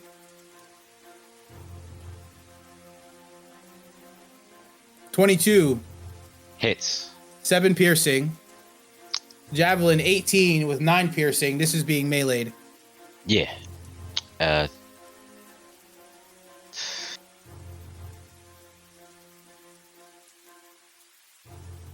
Yeah, there you go. Chirp. Me. You see this Aarakocra and this young thing fighting each other. What are you doing? You're at the ladder. I mean, I guess if he can tell that I'm here, then the youngin does. So I'll use his engagement with the youngin to go ahead and double psychic blade the youngin. Okay.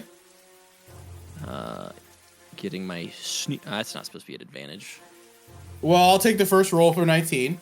Okay. Where are you on advantage? You're not on advantage on the other sheet. You are on advantage on the other sheet. Okay. So that'll be 4 plus Oh God. 7 for a total Yeah. of 11 psychic damage. Your psychic blades decapitate this young one as he goes flying down And like I a start scissor. I start to throw the second one, but then realize it would be pointless.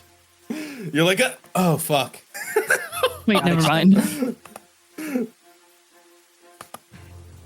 Look, we appreciate you coming for help, but you didn't have to come back. I didn't even know that you were. I just heard from my compatriot that you were rescued, but you didn't have to return. I can't let you fight this alone. I don't know who you are, but helping me means you're good people. As he says, his eyes are all fucked up and closed, but he's holding a quarterstaff. Meghan is going to then see the advantage that she's having right now, and she's going to turn to the other one and go, all right, fine. I'll show you guys what real monsters look like, as she summons a beast. As you guys see the water around Meghan start to take form of a giant slime, as the slime comes falling down on top of the pterafolk.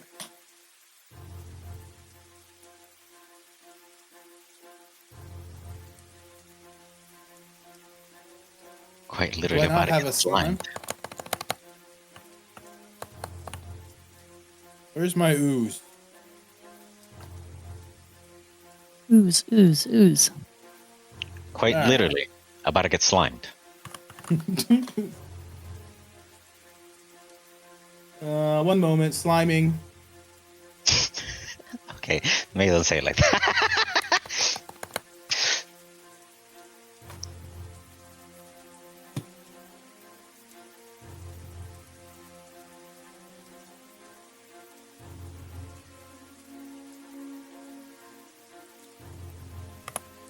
As it just lands on top of her.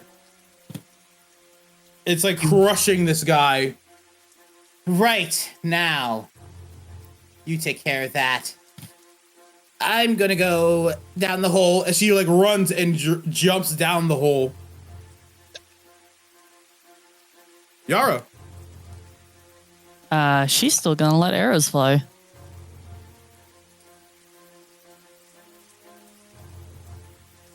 And going for just whichever one she can see. Ah! Yeah, that hurts a lot. Woo. I forget what that means when I crit. Do I just roll again? Or You can hit the damage. It should give you double damage. 11. Crit. So yeah, double that. So 22. Hell yeah. So yeah, your shot pierces through the guy's skull, as it falls to the ground. Surprised the skull didn't get taken with it. All right. This guy That's all is she can underneath do, though. the gelatinous cube or the ooze or the slime, whatever you call it, the beast summoned out of water. As he is grappling to get it off, he's able to throw it off of him as he goes, "What's going on? What's happening?" As he starts to try to fly away.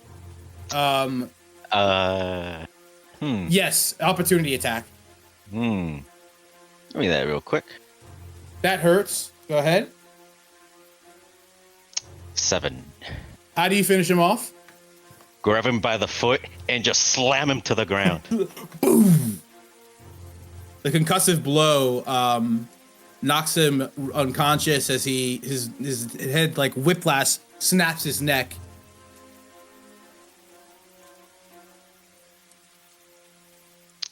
This guy goes. The Aarakocra goes to Chirp. Thank you so much for helping me. I want to show you guys my gratitude. Thwamp, it's your turn. Are there any flying currently? Yeah, the one is flying. On his turn, he's going to dive towards you. All right. For that's the only one that's left. Oh, yeah, you guys killed all of them. No, I'm just making sure. Just making sure I don't have full line of sight. Yeah, you don't have line of sight of him right now, though. No, because I was about to move to here and try to like see any one of them. Yeah, you can see him right there at that angle. And prepare my action for whenever he dives or whenever they get close. So within melee range, you're going to attack. Yeah. All right. This guy comes diving down with a javelin. 18. Hits. 9 piercing. But as he gets within your range, you have full attack. So do whatever you're about to do. 9 piercing, right? Okay, Correct. 20, yeah. And, I was gonna prepare my attack. And That hits. 7 Okay. bludgeoning, 4 force. What is that? 11? Okay, he's still 11, up. I mean, he's not bloody, but you're fucking him up. I don't know if this counts for it, but since I use my action to attack, can I use my bonus action to also attack with a kick? Or would that not count as preparing it?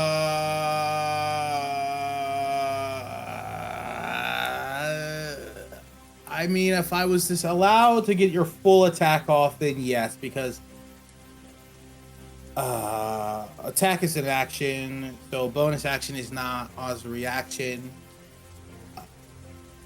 Rule of cool. Fuck it. Yeah, let's do it. Let's go. All right. Unarmed. And I Misses. missed. Unfortunate. All right. Well, as you miss, it's going to try to bite you.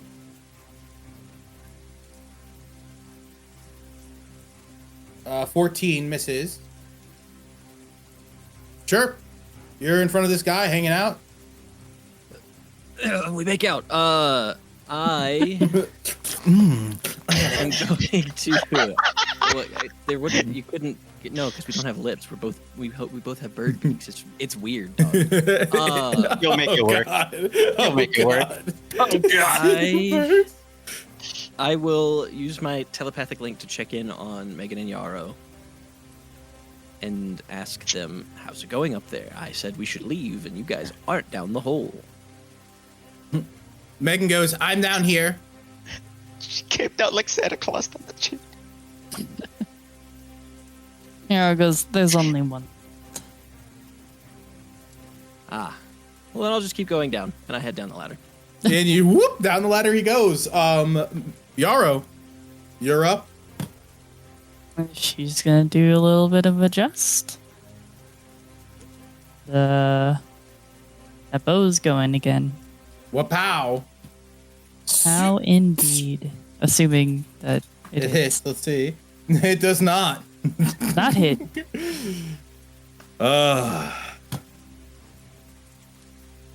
We love a good old nat one.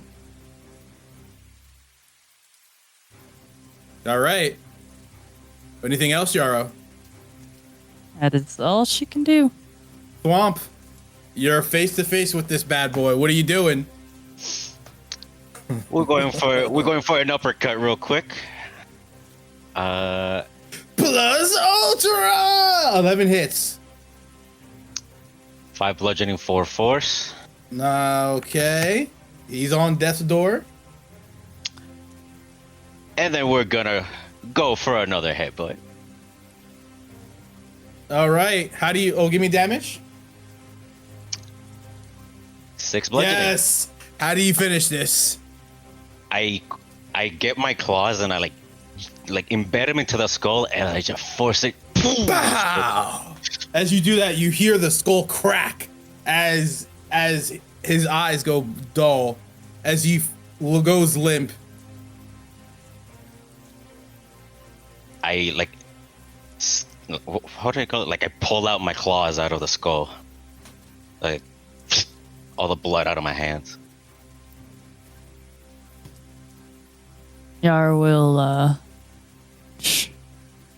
kind of stare at the cube that Meghan summoned, then dipped. Meghan goes, He just leave that, yes. you can get inside it and it probably protect you. It'll probably cushion most of the blow. If you want to take a quick way down. Thumb Yarrow looks at just kind Yarrow. of looks at him. We both look at each other just like, I was planning on using it to get us out of here in a hurry. I can make him bigger or smaller if we need all of us to fit. Thumb Yarrow is literally gonna like, pinch her you brow. first? I'll have it come down the tube first. Watch as you see it like go over the tube, like the hole, and then like squeeze into the hole, and then it comes out the other side like a poop, like and it makes its way through the hallway. Chirp, I brought it here. See?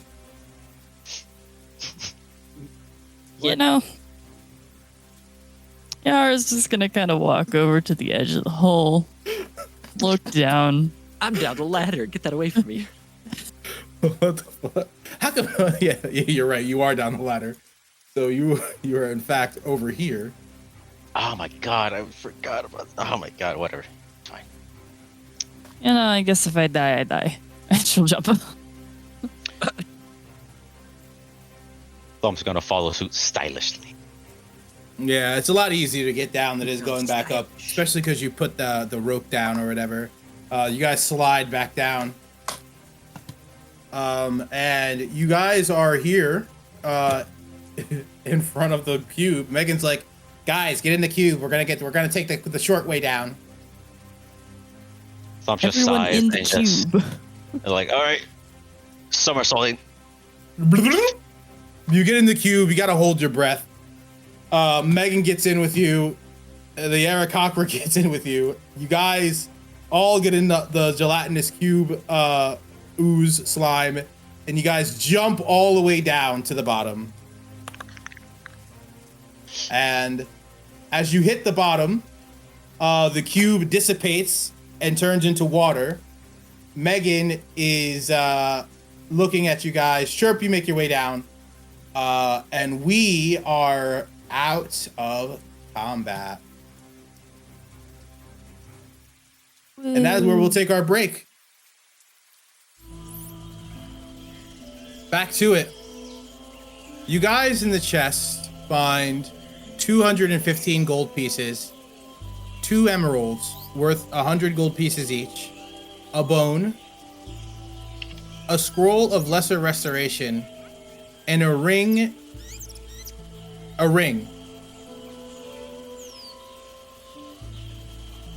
So 215 golds, a bone, a scroll of restoration, a ring, and what was the last one?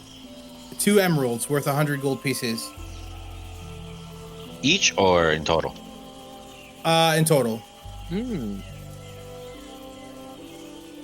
Okay. You guys get back down as the blob disappears into water. Meghan goes, well, that was like pretty close or whatever. So, that was pretty fun, guys. Good job. She looks over to Tristan. How you doing, old man? Just goes, it's a little better, but This feels as bad as when I got punched in the my own iron side. You know, the leader, whatever, the sepsis guy. My head hurts. And my leg is, well, yeah, it could be better, but I wouldn't say that this is the worst I've ever had, but it's up there.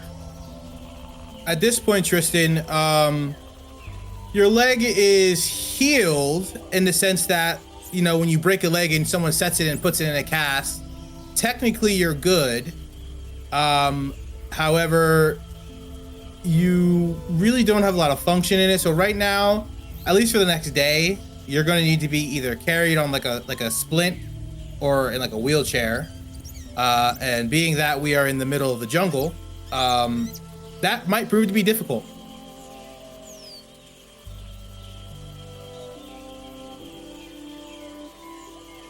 Azaka goes, well, this isn't the best thing that's happened, but, I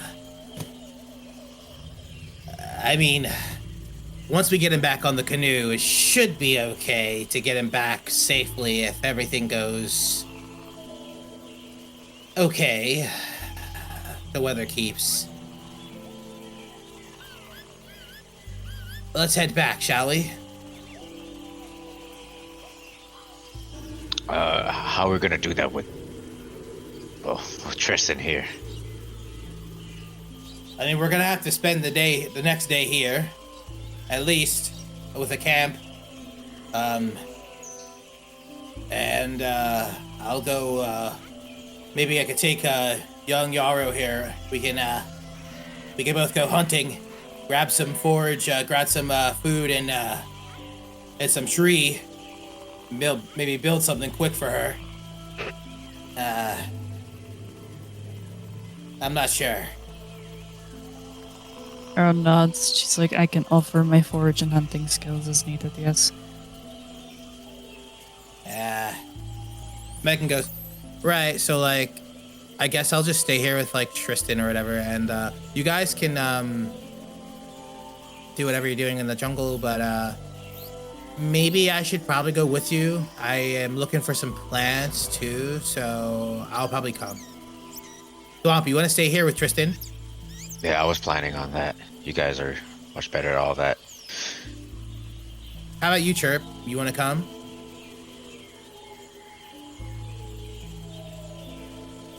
Looking for I'm not much of a nature type. This is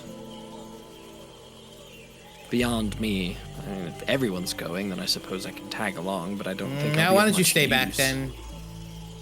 We'll have a girls' night. Let's go, girls. As she like starts moving into the forest, and Azaka goes, maybe you two could set up camp. We'll be back in a while.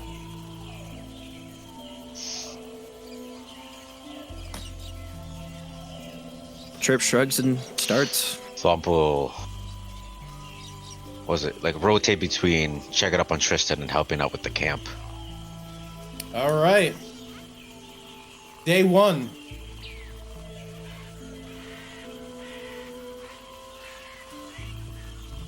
You're particularly familiar with one type of natural environment, which is jungle, and you're adept at traveling in such regions. Terrain, coast, forest, Arctic, coast, desert, forest, grassland, mountain, swamp, or underdark.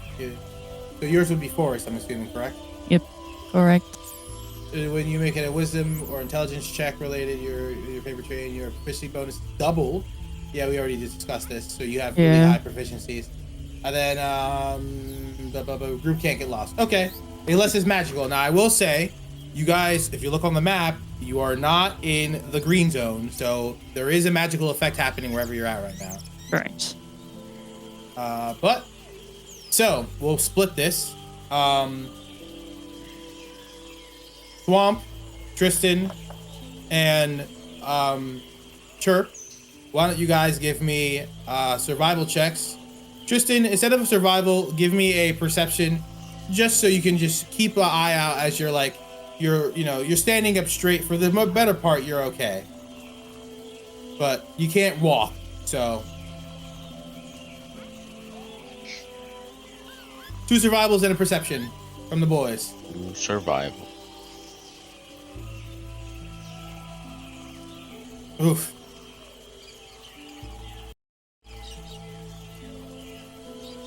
Survival?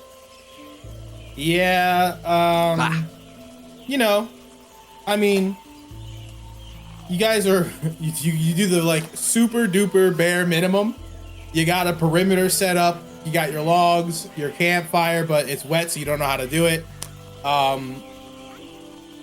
Tristan, the area around you seems like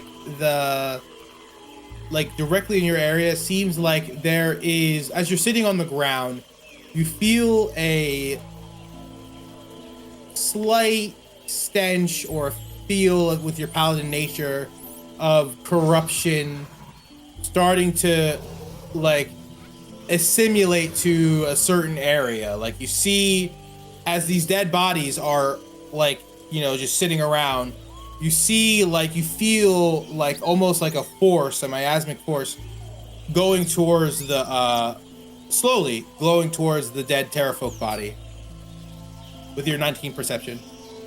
Like, so Tristan goes, hey, guys, there might be we got an undead problem. Could somebody burn that corpse? Just think about it for a second. Actually, hold on a second. Do I have the ability to do, A ceremony? yeah. Do you have the spell ceremony? Yeah, I believe so. Hold on. Does he used it at the camp? Yes, Right. So that you was could do a awesome. funeral, right? Yeah. So Tristan takes his, grabs his hammer that he never leaves with him, and he goes, I don't know who you were, or what you were, but I think all dead have the right to be buried with respect. And he hits the ground, a pommel on the ground, and, you know, the shaking of the bells. Yeah, give me Yes. a ceremony. You give a funeral rite. Yep. You see the as you do that, you that feeling that you had where that force dissipates, and actually the surrounding area dissipates. You don't feel it at all anymore.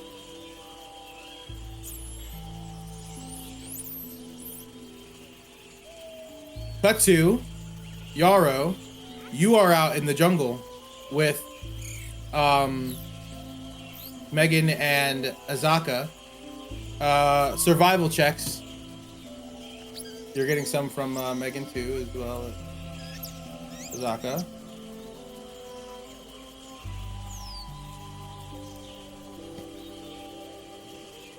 And this is without advantage? I think you have advantage on survival checks, right? Oh no, it's your proficiency double. What's your thing? It says yeah, okay. Yeah, that's is doubled for an ability check. Using this Yeah, so choosing survival. spell. Ready. Whatever this is, doubled. 21? No. I think it does it automatically. Hold on. Oh, okay. What's your proficiency? Plus two? My Plus 3?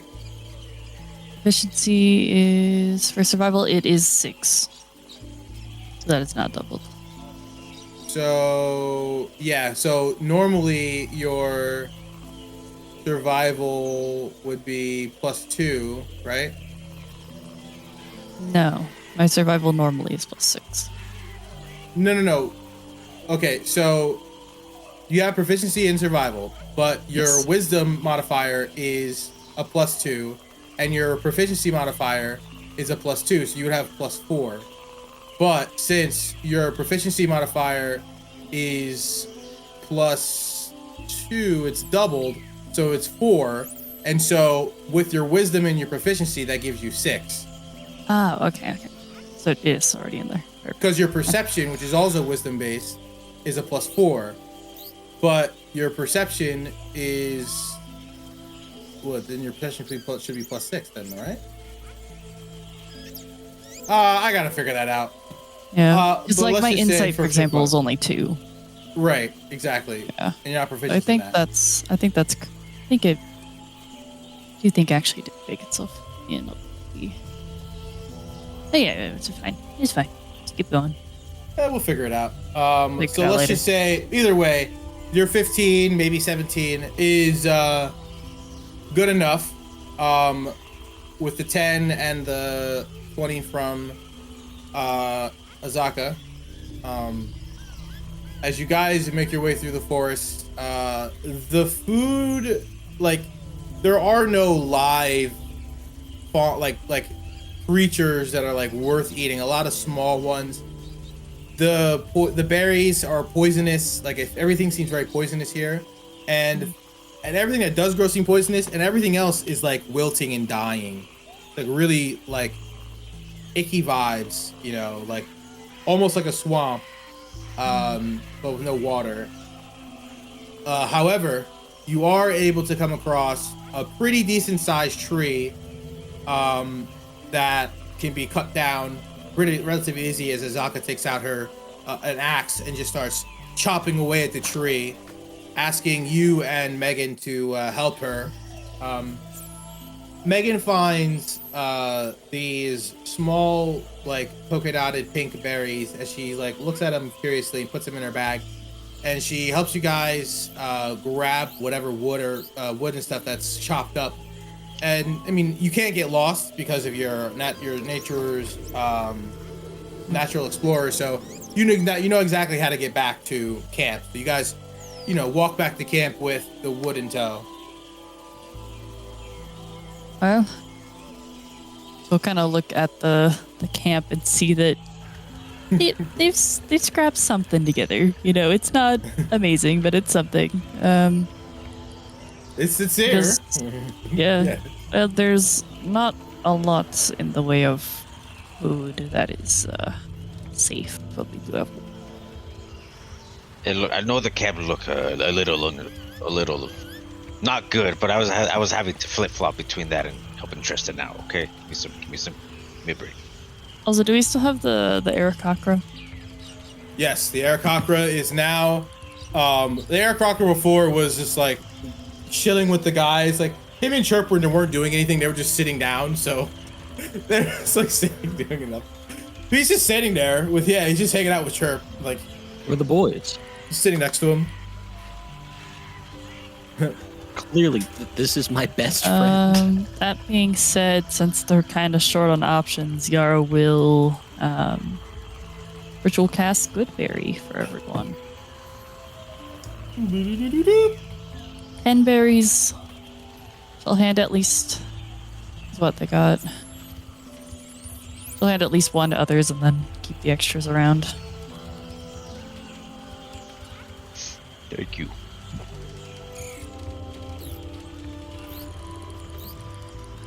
Thanks. Ooh, Thank you. yummy. Thanks.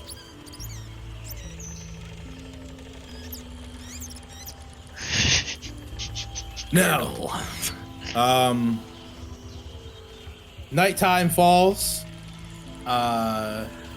Tristan is unable to give wash, so the Aarakocra would do so instead with Azaka. And their first night wash goes fine. So next up, I believe, would be Thwamp, correct? Is number 2? Number 2, Yeah, yes. the swamp wakes up Yarrow. Yes, okay. Perception, yes. Perception check.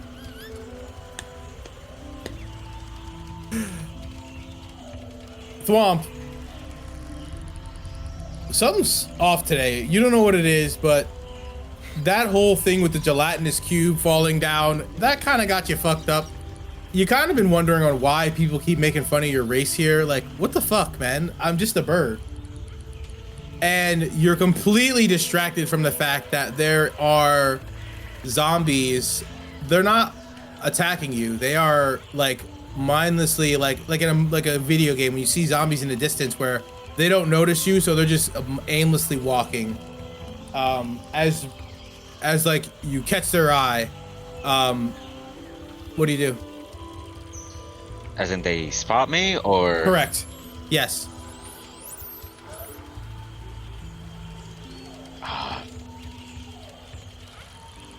Do they do anything except look at me, or are they coming towards me? Nope. They spot you and they are mindlessly walking. You don't know what's going on at this point.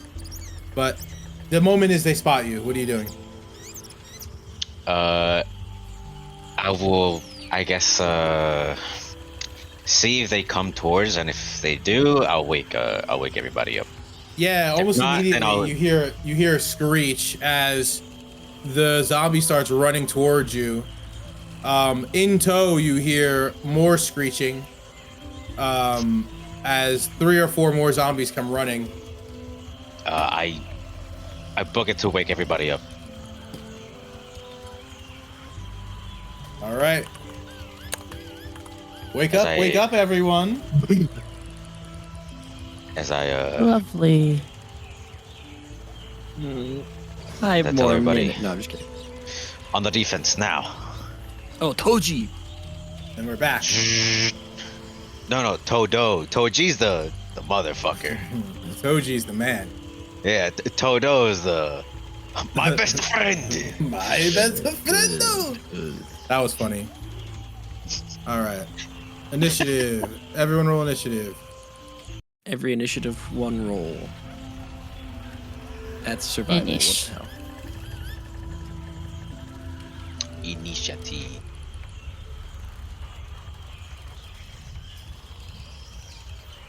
Us.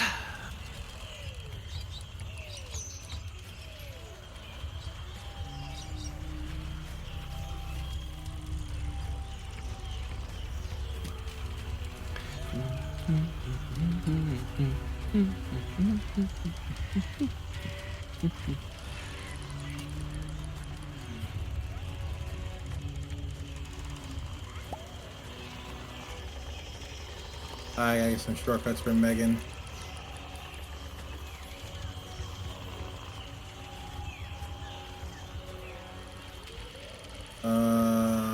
Okay. Chirp. You're first.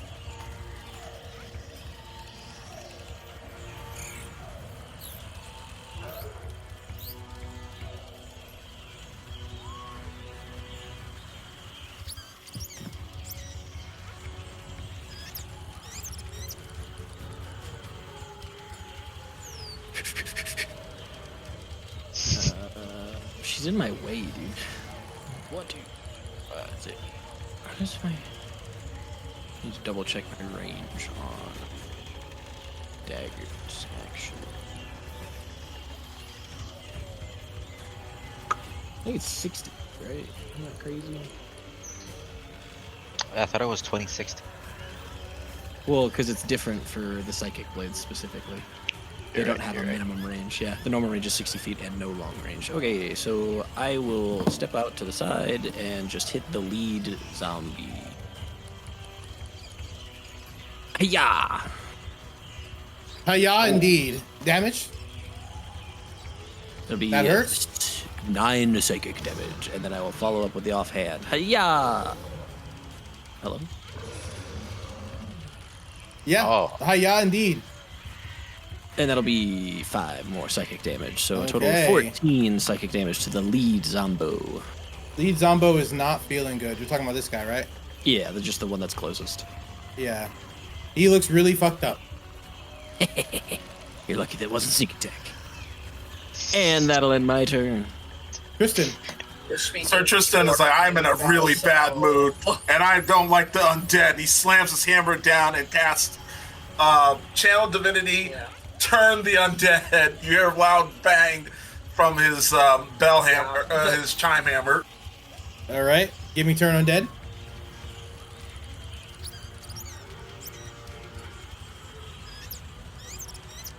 Third level, you gain the following to the each fiend or undead you can hear here with the 30 feet. You must make a saving throw.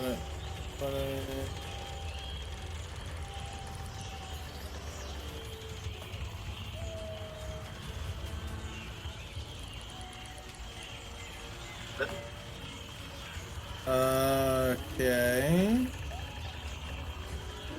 So Tristan, if you want to move up 10 feet, you could get the majority of these people, but if not, if you're from Yeah, there, but- then you're only gonna Move affect up one 10. person. If move up, is that 10 feet? That would. Somebody. You can measure, One more, brother. one more. Each block is 5. Yeah. All right. All right. Wisdom saves all around. Wisdom saves. Right? Wisdom saving throw? Mm-hmm. Okay. All right, zombies. How smart are you? How smart are the zombies? I'm joking. Yes. The great question. 6, 5, 5, 3, 3, and 1. 6, 5, 5, 3, 3, 1. Oh wait, no, 1 doesn't count. So 6, 5, 5, 3. They all fail, so they're all like, they're gonna start running away.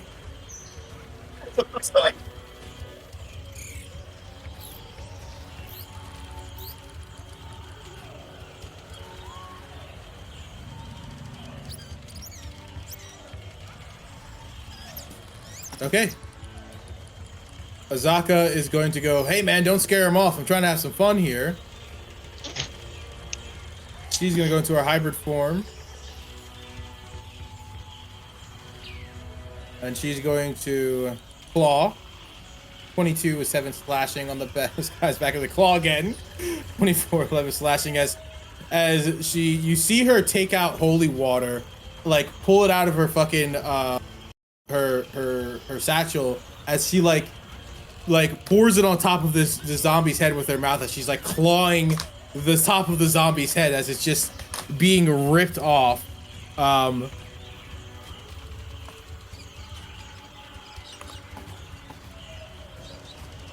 This zombie is going to spend its turn running away as it has to dash.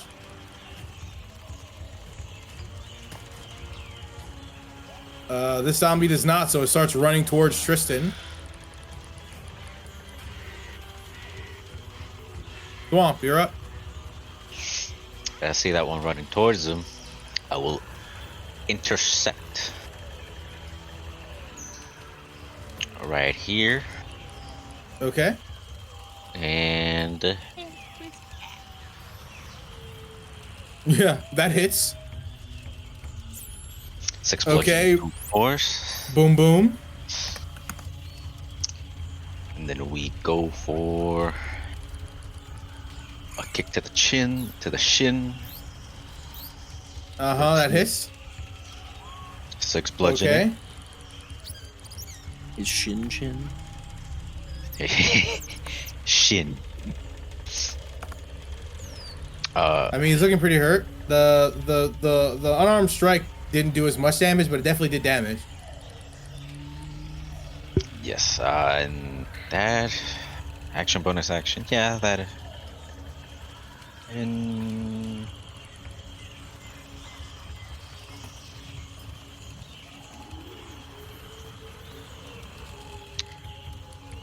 that ends my turn. Yeah. This zombie has to run as far away as it can. Yarrow, you're up. Well, Yarrow will use her bonus action too. Shift. Keep her temp HP. Then we'll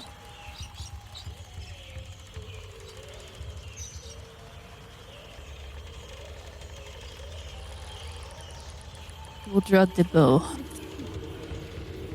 Bow go. Bye. That hits. Very beautiful. Okay. Which one are you hitting? She'll go for the one. Check. For thing. One. Okay. That hurts. It doesn't do as much as you think, but it does do damage. Yeah. Wait, are these silver arrow tips? I forgot if you got those or not.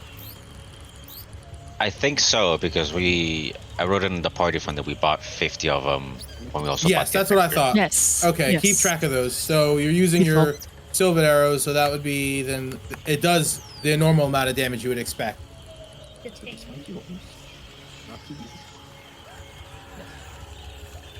Looks pretty hurt. Okay. All right. It's first arrow down. Also, can she retrieve them after the fight Oh yeah. like you normally would? If you go and make the effort to, and you say it, you're going to do it, then yes. Noted. But I will say, if it's in something that, I don't know, explodes or falls off a cliff or, I don't know, for whatever reason is no longer Whatever usable, then reason's you won't be not able to recruit it. Yeah. Beautiful. But most of the time you're like, I'm going to go pick my arrow back up. You probably could. Beautiful. Is that your turn? Yes. It is going to run away from Tristan because it has to. This zombie is going to run away from Tristan because it physically has to. It's compelled to. Meghan is going to run up and go, hey, man, that was pretty cool. But Tristan gives her the thumbs up, in an uncool, dad way.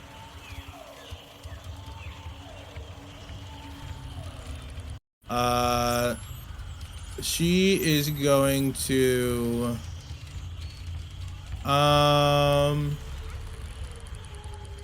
you know what? Yeah, she's gonna just guiding bolt. Boom. She misses. Wait, hold on. Let me see something real quick.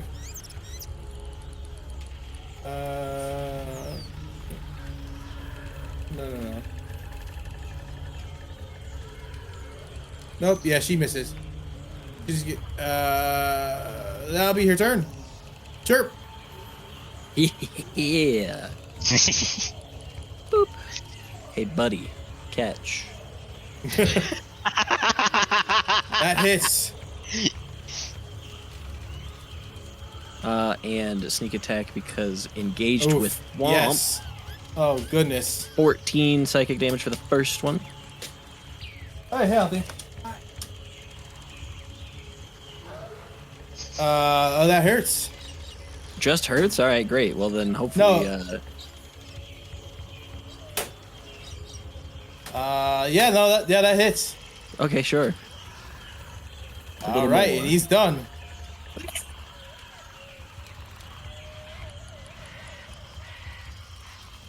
I explode brains. Right. All right, Tristan. Let's see where they are.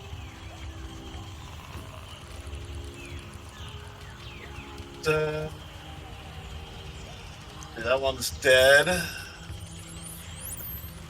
Listen, my first season, Nobody's of the game, injured. that was the veterans against all the new players.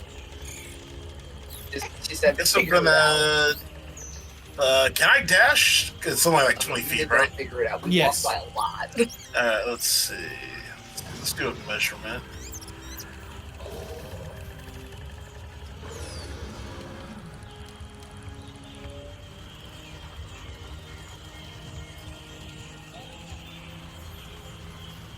I'm gonna dash to 20 feet ahead over Okey-doke. this guy's corpse.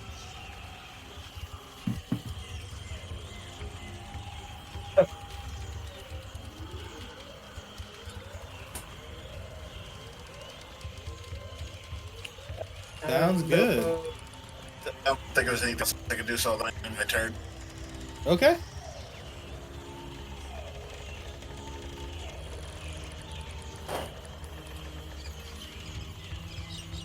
All right, Azaka's going to engage.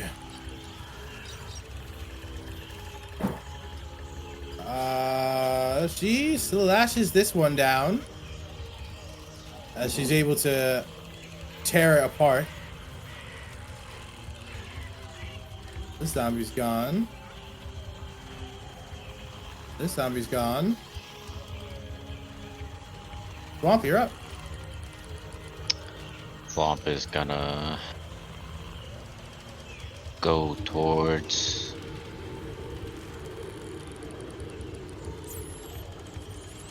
yeah, I'm gonna go towards this zombie to the left. And pow. See? Oh yeah. 24. 5 bludgeoning, 3 force. Okay. Kick to the back of the head. Okay. 8 bludgeoning. All right. I mean, he's not looking good.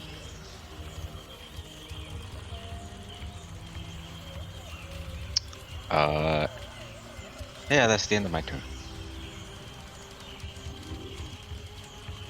Movement action, bonus Alright. action.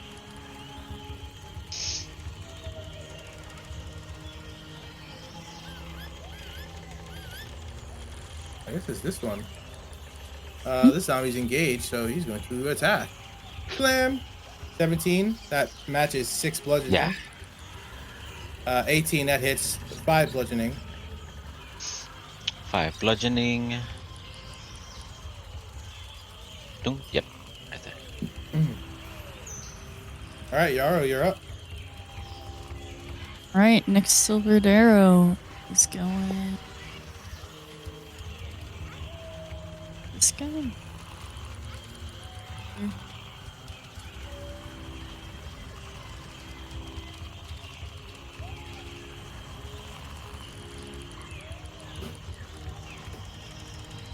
Okie doke. Righty. Make a.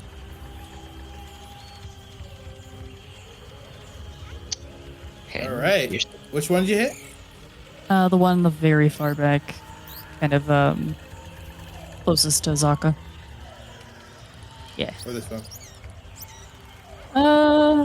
Actually, we'll go with the one on the right. Okay, the one on the right, that hurts. He is struck down. Nice.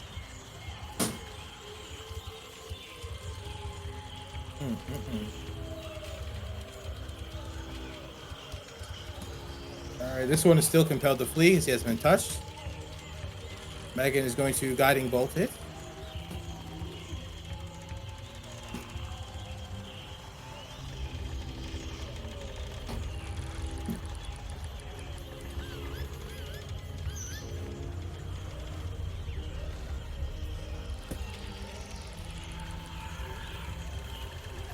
Run while you still can. Yes. And it's too late because with the additional D8. Oh, no, he still lives. Well,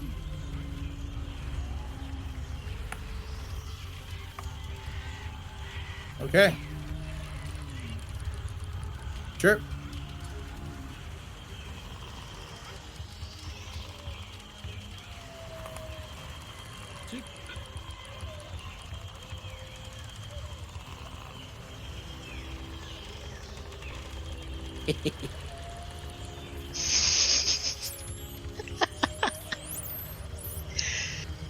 oops, I dropped it.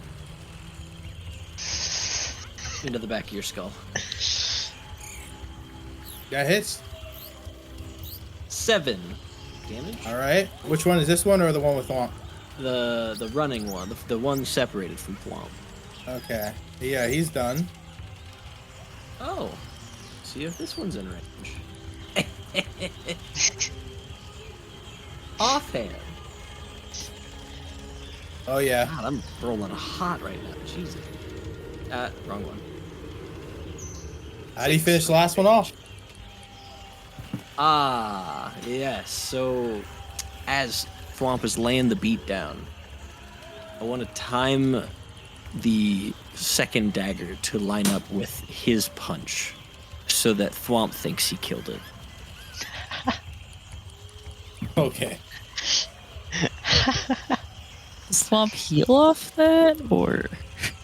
No. Mm-hmm. Well, That is not not myself, the condition.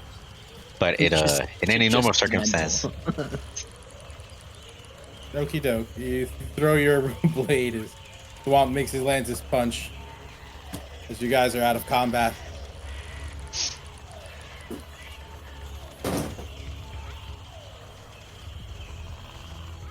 Bump goes, huh? I don't feel any any stronger from that one. Weird. Maybe you killed him too fast. Maybe I that takes time. I normally get to just suck up their vitality, but I guess I went straight back 6 feet underground. Wait, Couldn't he reach teleported down there? I didn't see him teleport. That's pretty dark. Maybe you didn't. Maybe How's it going?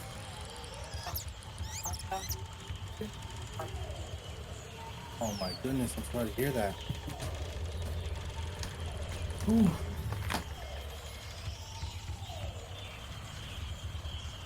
Oh. Hey guys, give me one moment, okay? No, No problem.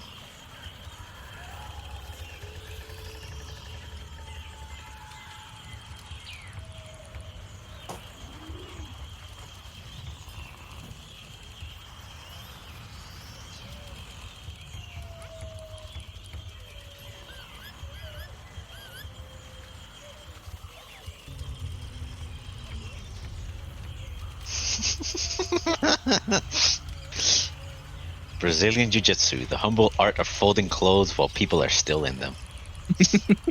I love that your take on Brazilian Jiu-Jitsu so much. It's so good. I love the mental image. Alright, sorry about that, guys. Dealing with some stuff happening. Okay, brother. Oh my god, it looks so good. I'm kind of hungry. All right. Picking up where we left off. Thwamp,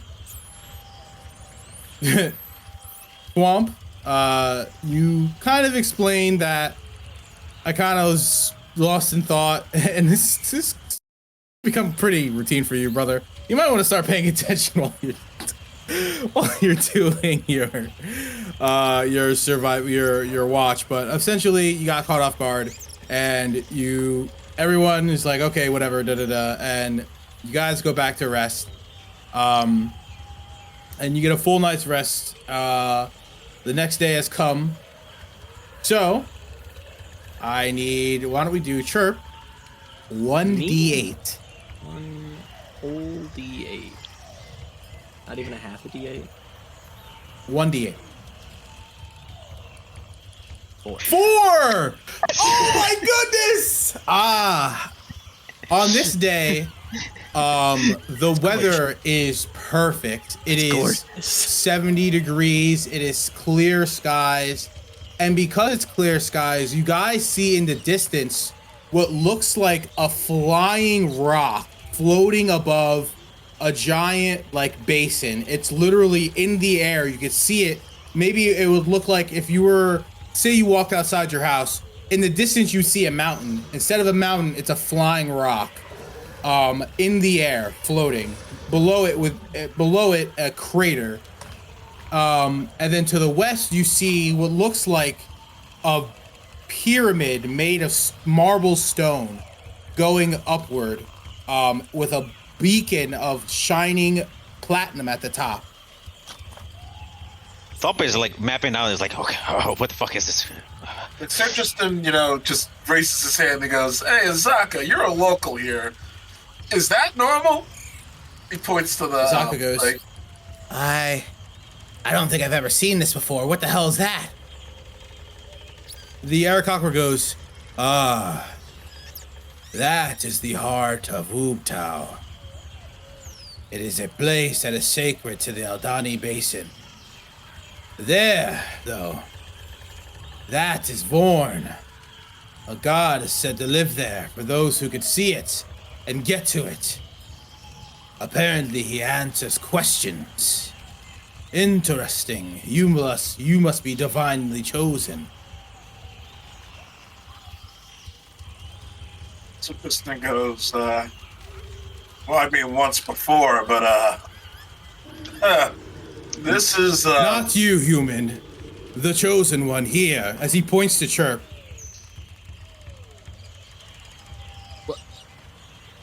So Tristan goes, oh thank the gods. I was about to be like, not again. Clearly, it's a reason. I would venture we may go to Vorn for a god stays there, but it might take a while. But now that we've seen it, maybe we can get there. By the way, my name is Nympher. Pleasure to meet a lot of you. I've able to regain some of my sight, and I thought you were fellow Kakra, but kinfolk nonetheless. You don't get to skip. This is all in his head, by the way. You don't get to skip past me being divinely chosen and just start acting like this is normal. What are you talking about? Oh, well, those who are, well, chosen are shown the way of a god. And because you are here, and I mean, I'm gonna be honest, there's something about you that I find to be mystifying. It reminds me of the old one. It's interesting. Either way, you might be the one that something's gravitating. I can't put my finger on it. I'm sure if we went back to my people, they could get a better understanding. It's not too far from here. Azata Muhaha is about 2 days southeast. 2 days southeast. That's clearly the opposite direction that we need to go. We have a charge that we're fulfilling.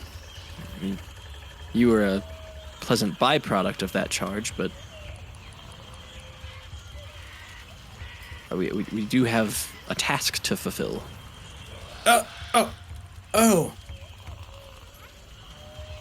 well, right, I'll be on my way.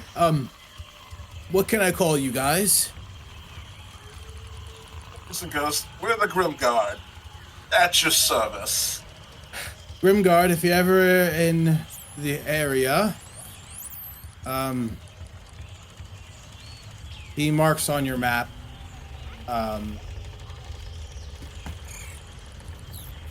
1 second.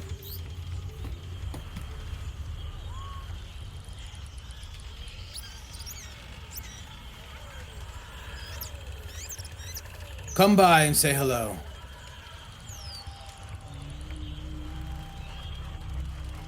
Right. He flips his wings out and flies away. Tristan turns to the rest of the group and goes, I hate to be that guy, but I think we're going to have to meet with them. Like, that place, I think, is definitely related to our overall missions here. All of them. So, Thwamp, are you able to calculate distance via your sight on your map? Are you able to do that? You're that type of cartographer? No. It's simple. It's simple, like jotting down notes of everything meaningful. Kind of like the door is like I have no cartography or anything like that. It's simple, just memorization and. So you can't really mark on the map where it is. I usually just copy Tristan. Understanding is you might have an idea of where it might be if you want to come back for both of the structures that you see. Okay. So I get I thought you were talking about the whatchamacallit, the little camp that he just told us about. My bad. His village. Yes. Nice. Oh no, the village he marked on your map, but the actual like floating rock and then the marble pyramid.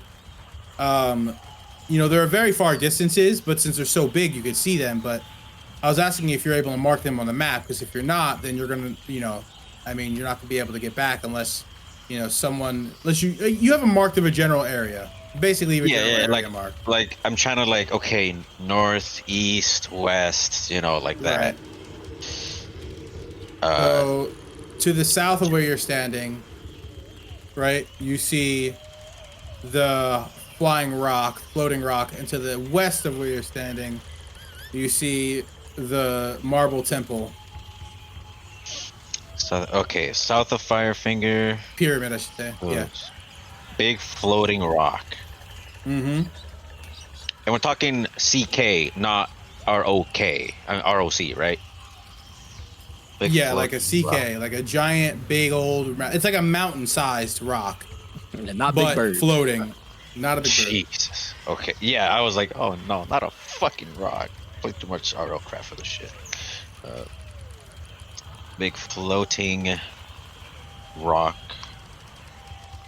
Parentheses, size of mountain. Size of mountain. Like a chunk of it, not a hill mountain, but like a big chunk of a mountain floating in the air. A mountain chunk, yeah, size of a mountain chunk. Chunk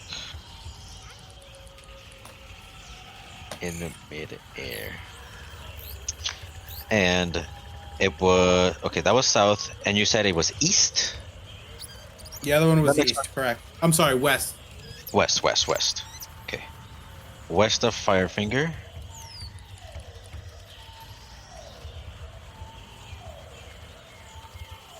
Equals big marble pyramid with a Minecraft beacon on top. Wait, so Genau. the rock structure is to the west, and then the temple is south, or is it the other way around? Rock is south. The pyramid is west. Do you need special skills to determine visually where these? Yeah, you things need are? to be. Yeah, you need to be a cartographer. So if you're like have a cartography kit and have proficiency in cartography, you could be able to determine the distance on a map from visual sight. Yeah, no, this is general guessing because I'm trying to go on a map east, west, south, north, and we're in Firefinger. I see that way because it's following the river, so it's south. Bit more pyramid with a beacon. Chirp, question mark, chosen, capital letters, question mark, question mark, question mark.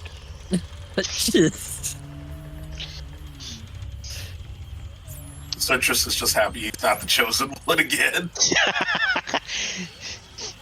I've done my time. It's fun for the first week, and then it sucks. Yeah, the old man's been there, done that. Let the young crew take it.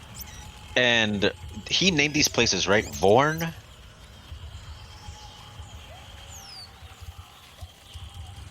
Ollie? Yeah, he called it Vorn. The big pyramid?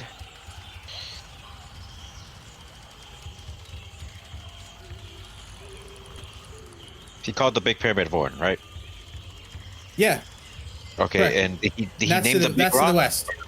The heart of Okay. Ubtao. Heart of Ubtao. And that's over the Aldani Basin, he said. Tau. Okay.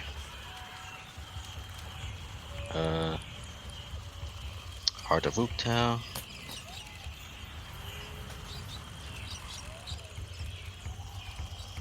Over Aldani Basin. Aldani, not Haldani. Aldani. Aldani. Yes, Aldani Basin.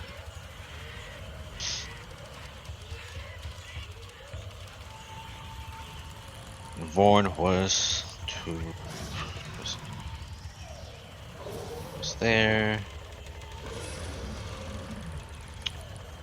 Vorn. He described it as a place of a deity that answers questions. Okay. Correct. You guys got number 4. That's so exciting. Place of a. It took you, what, 10 sessions? What? Nuh-uh, for me it's only 5. Yeah, for us only 5. Like 6-ish sessions, 7 sessions. Yeah, because you're right. The first 3 sessions, they were definitely not in the jungle. For sure. Not like this anyway. You guys are like at this point, you guys are like in the jungle. At this point, you guys are like ready to start like, you know, you're starting to feel like, okay, you could definitely start doing expeditions now. You know, at the power level you're at, you're like, oh yeah, we're able to handle a lot of things. Now there's some stuff that you can't handle yet, but you know, you're good, kinda, sorta. You know, you're alright. We're getting those right, Ken. Yeah, you know, you're there. You're doing it. Are we ready to move on? I believe so. Yep. So, the split is made for Tristan. A lot of you are on the canoe. Day number 2. Why don't Tristan give? Oh no, we did a 1d4 already. So why don't we start our survival checks and we head upriver? Guys, I made the day so pretty. Be proud. It is very nice. So It's so glad. nice out. It's breezy. It's beautiful. Honestly, Real? even with your 6, it's so nice out. It's so easy. The waters are so calm. You guys are able to travel like tremendous distances because there's no adverse weather. There's no bugs. There's no wind. Oh, It's like a also light Yarrow breeze. retrieves her arrows. they hit Yarrow. Well, hold on, Yarrow. You did not say that before we left. Okay, we left and then you said that. Getting all the information. All right, I'll let it slide this time, but now you're aware. Okay, I'll do it immediately after combat. Right? Yeah, exactly. wanna Just be like, yeah, interrupt. I just go grab my arrows or whatever. You know. It's gonna be a soundboard button. But okay. So the river is beautiful. The day goes by, the night is here. You made tremendous, like more than normal distances. If you could probably push through the night and get back to Port Maranzar by morning. And the night is very nice. The stars are bright, the moon is full. So if you wanted to push through, you could.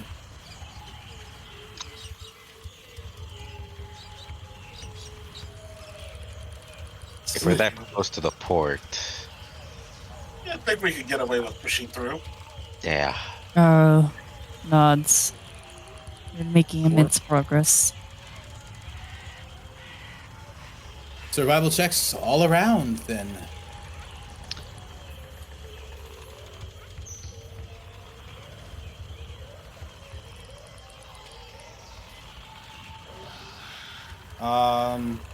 I mean, Tristan's not much of a help, but it's so nice out Let's go. that, like, you guys are very easily able to reach back to Port Naranzar. Now, it is morning. You guys are a little tired, so you do take 1 level of exhaustion. Tristan, for you, I believe it's been 2 days now. And we are back. Hold on 1 second. Where do we track exhaustion of these sheets? Where? That's a good question. Just write exhaustion In your mind. Fair enough. in your I mind. keep track.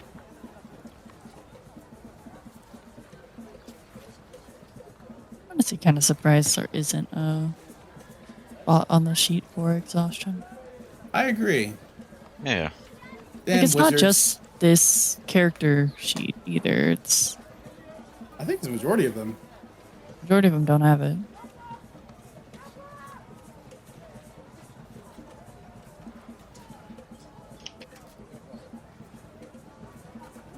So, a lot of you are back in Port Naranzaru. I would say it's been about a week-ish since you left. It took about 4 days for you to get there, a day to do her thing, and 2 days to get back, so about a week.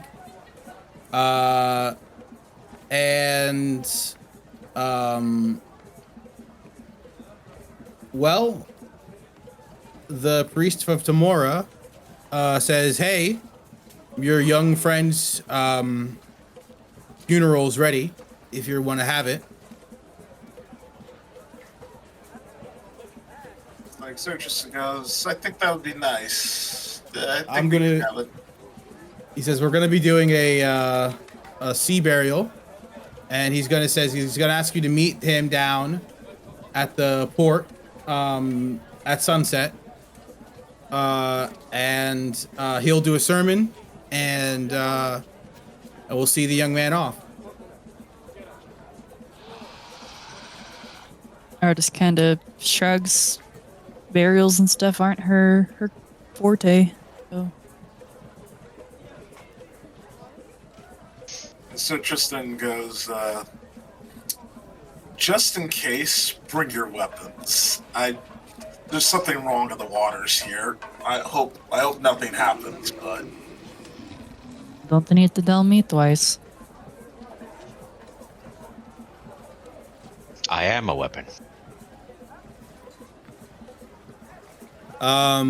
He says okay, walks off. You guys are in Port Naranzaru. Azaka asks for her 7 days worth of coin, so that's I think 35 gold, right? Yeah. Oh no, it's a discounted rate, so 21 gold. And she goes, okay, where is the mask? Yarrow looks to Chirp. Thwamp as well. He pretends to pat. I think I lost. No, I'm just kidding. He pulls out the mask, still with the cut rope. The pterafolk said they were using it to defend themselves from a giant issue elsewhere in the jungle. What is this thing? She takes out her hands to grab the mask.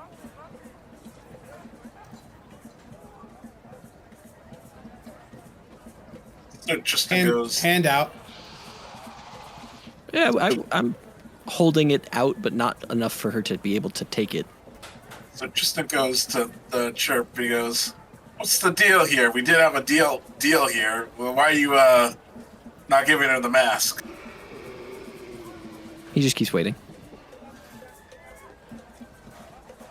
Thump takes out the journal. Is like they were talking about it being their only source of protection or something like that. They didn't want to say anything else. I tried bribing them to give it to us, and they said it was way too important. Can I please have the mask? I'll tell you what it does after it's in my possession. Making no mistake, I have no intention to keep it, but it is strange that you would withhold the information from people who have brought it before you. It's none of your business. You need to know, like I discussed earlier.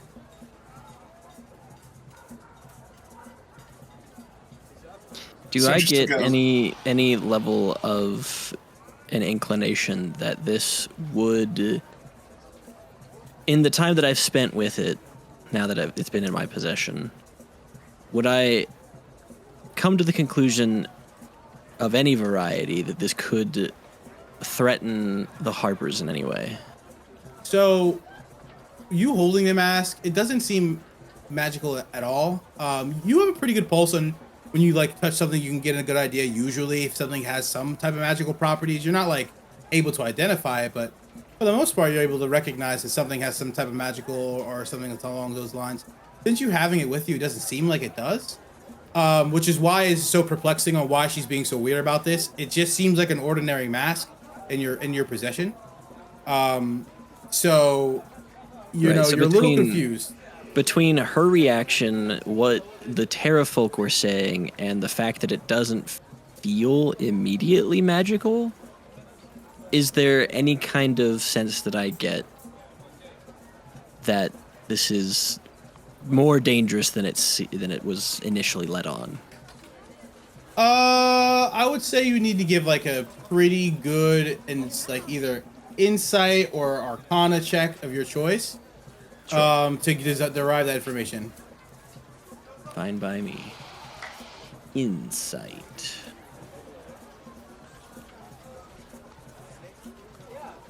With your 12, just because of the magical properties, no. You don't think this is extremely powerful, which is again why it's so off-putting. Maybe significant cultural relevance. You're not sure. But this behavior is strange to you. I don't like it. I don't like the way she's moving. What a deal's a deal.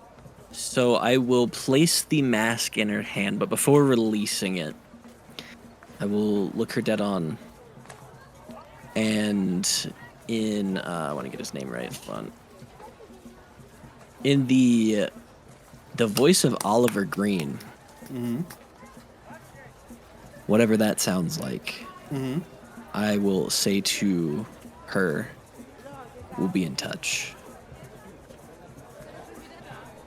She looks at you weird and she like takes the mask. And when she takes the mask, she puts the mask on and the mask disappears into her face and she loses her lycanthropy and turns back into a human. She goes, "Finally! Oh, the curse has been lifted. Oh, goodness. My people are free. Oh. If you would have put this on, you and your entire bloodline would have been cursed with tiger lycanthropy for the rest of your generations. Another mask would have been made, and then you would have to go find that mask and then put it on, and then keep it on as protection. Oh, God, thank goodness." Yarrow's gonna look to Thwamp. Be like, is that what this midge at the top of the Firefinger was depicting? I like flip through the notes. Like, are you talking about the? What was it? It's up to the pages. The Omu.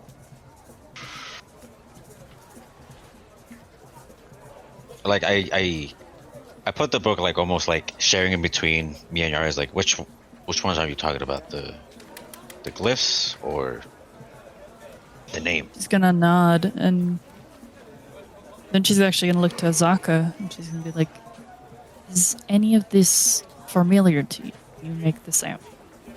I believe the pterafolk are fucking idiots, and they believe that mask was protecting them, but I think they're fucking idiots, and maybe just placebo effect. The way that this thing works is simple, but it's very dangerously cursed. One of the old gods from our people put it on us, I guess it's a joke or a trick, one of the tricksters. You said that name, Omu. That is actually the sun god from the olden days, the old gods. He is the divine founder of Chult, and unfortunately, he abandoned us. And when he abandoned us, well, let's just say another god came, and all of the information about it is, at least to the common folk, are gone. But people like us, the tribal folk, we know. She says, and you know, as her lycanthropy is removed, you can see now that she's a lot more, I want to say dainty, but slim, athletic build. Her aggression is kind of gone, and she has a lot more tribal tattoos than we thought before. She goes, "Our people are out in the jungle. I mean, I'd happy to show you one day, but for now I have a lot to do. I have to go check on them to see if they're okay. They were basically banished from Chult due to their curse. People thought it was contagious because they think lycanthropy is contagious. But when Tabaxi started coming in, they kind of let us particularly slide. Either way, I can't thank you guys enough. If you need my men, give me a call. I'll be at the Thundering Lizard hanging out. Again, thank you so much." A pleasure. Chirp nods. Sure. Meghan goes, "That was pretty sick. That was a pretty fun adventure, guys. Like, so why don't we go party? Like, we just finished. We got some money. I'm fucking tired. I want to fucking get wasted. So, Thundering Lizard, let's get fucked up." Thwamp will say, maybe after as he looks at the celestial language, like, I want to know what this says, so I might go to Kaylin first. All right, lame. How about you? Yara? I know you want like to party. Hey, not. She kind of like looks around. I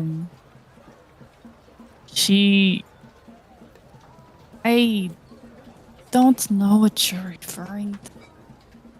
Like, get drunk and like have fun and like dance and like, let loose. Like, you've never done that before?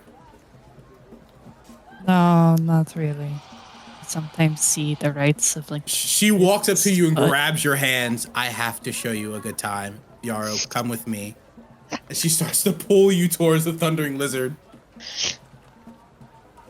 Yarrow is in a state of confusion. Her eyes kind of look back to Tristan, Pop, and Chirp. If the Just party like- allows, she will drag off Yarrow and to have a fun girls' night. They're Just about like, to go have. Like, what does this mean? So Tristan's kind of amused, and he's like, you know what? Why don't you girls party? I got some things I want to ask Kaden as well, Kyan as well, essentially.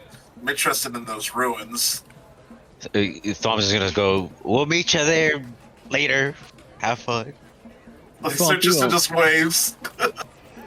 You won't mind if I join you with Kaylin, no? Well, considering you didn't run off as well, I assume that's what you were gonna do. Astute. Okay. Waves to Yarrow.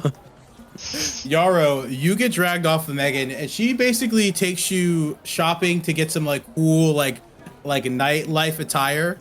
Nothing too like skimpy or anything. In fact, actually something very nice, like a nice summer dress or something along those lines. And she goes, listen, we're gonna party, we're gonna get fucking wasted and dance and have a great time and just enjoy the music. And she takes you to the Thundering Lizard, where it just so happens that it's a really good vibe. I would say it's like noon, so it's like a real chill vibe. And you guys start day drinking, if you so choose. I mean, she will.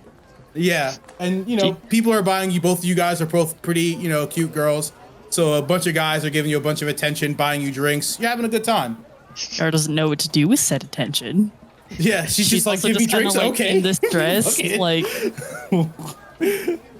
Folo's gonna appear this is somewhere too. hard to move in. Meghan is like talking it up, flirting. Like, you're seeing this girl interact. She looks like she's having a great time. You're having your Girl's drinks. very You're having a out of- fun time.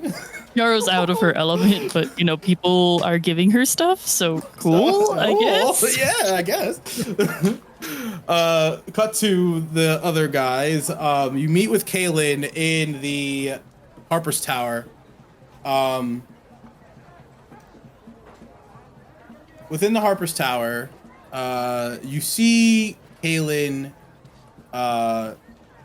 He is looking like he is perplexed. He is stuck. He's in the front office area, like the local library. He's stuck, like thinking into himself, writing in a pad. He's walking around, and he catches you guys. He goes, "Oh, yo, Grimgod, what's up, guys? I see you guys again. It's been about a week, right? So apparently, you guys are becoming pretty popular. I told you guys about the tournament, but apparently, some of the merchant princes found out that you were talking to Wakango Watamu. And so he is now in a political deadlock with a bunch of merchant princes, and he wants to talk to you guys as soon as possible. Unfortunately, I told him that that's not going to be possible for at least another 2 weeks. You guys have a lot of stuff busy right now, but he demanded your attention. So I'm just putting that on the table, let you guys know. So Tristan goes, I think we'll meet with them. So Tristan points to his leg. I had a bad fall, so we got some Ooh. time. That's pretty rough, Tristan. You look like you are fucked up. Your leg looks bad. So Tristan goes, yeah, Thanks, but Jim. it's not the worst. It's not the worst injury I've ever had. Whatever. Good luck, bud. He goes. Technically, I could tell you to go to the Tamora Temple and da da da da. But be honest, yeah, you'll be fine. Hopefully, we'll see. So Tristan goes, but well, enough about us. We got some of the things, but it looks like you're confused about something. I know that look. I've seen it from my researchers. What are you working on? I'm trying to find a way to turn these mushrooms into a compound that would essentially, when sprayed, silence anybody that it contacts with. The properties of it so far are that whenever it comes in contact with it on the skin, it creates a magical effect that essentially removes the sound within that area of effect. And I'm trying to understand how it works, but it's perplexing me because the property of the mushroom when eaten or digested is just a very poisonous effect, which means that it needs to be extracted.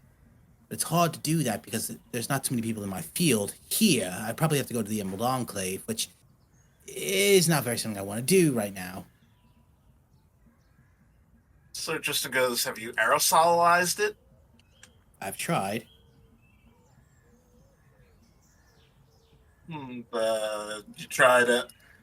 tried the usual tricks, distilling the flame, the whatever. I'm not an expert here, but I looked over some people's notes here and there.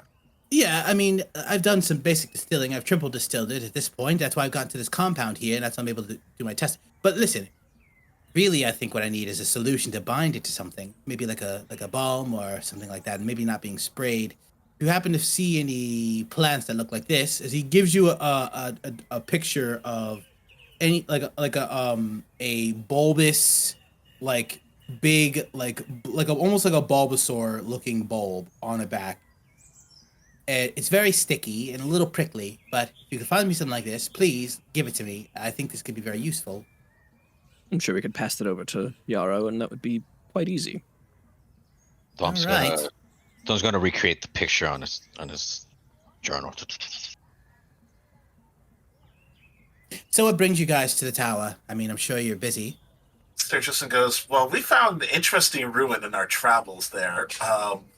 In the distance, we didn't visit it, but Sir Tristan points to goes to Thwamp. He's like, hey, you got a picture of that place? It was a massive floating temple or something and a mountain. Yeah. I drew like a little rough picture above where I think they are. I don't know in relation to the Firefinger. Here, as I show him the journal pictures, like it looked like a massive rock, and the other one was just a marble pyramid. It was. I'm surprised we never saw it.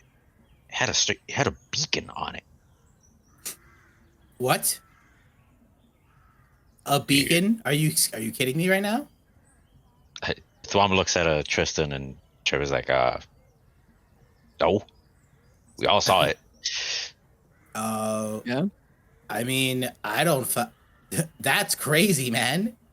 Do you want me to dig? Is that what you're asking me to do?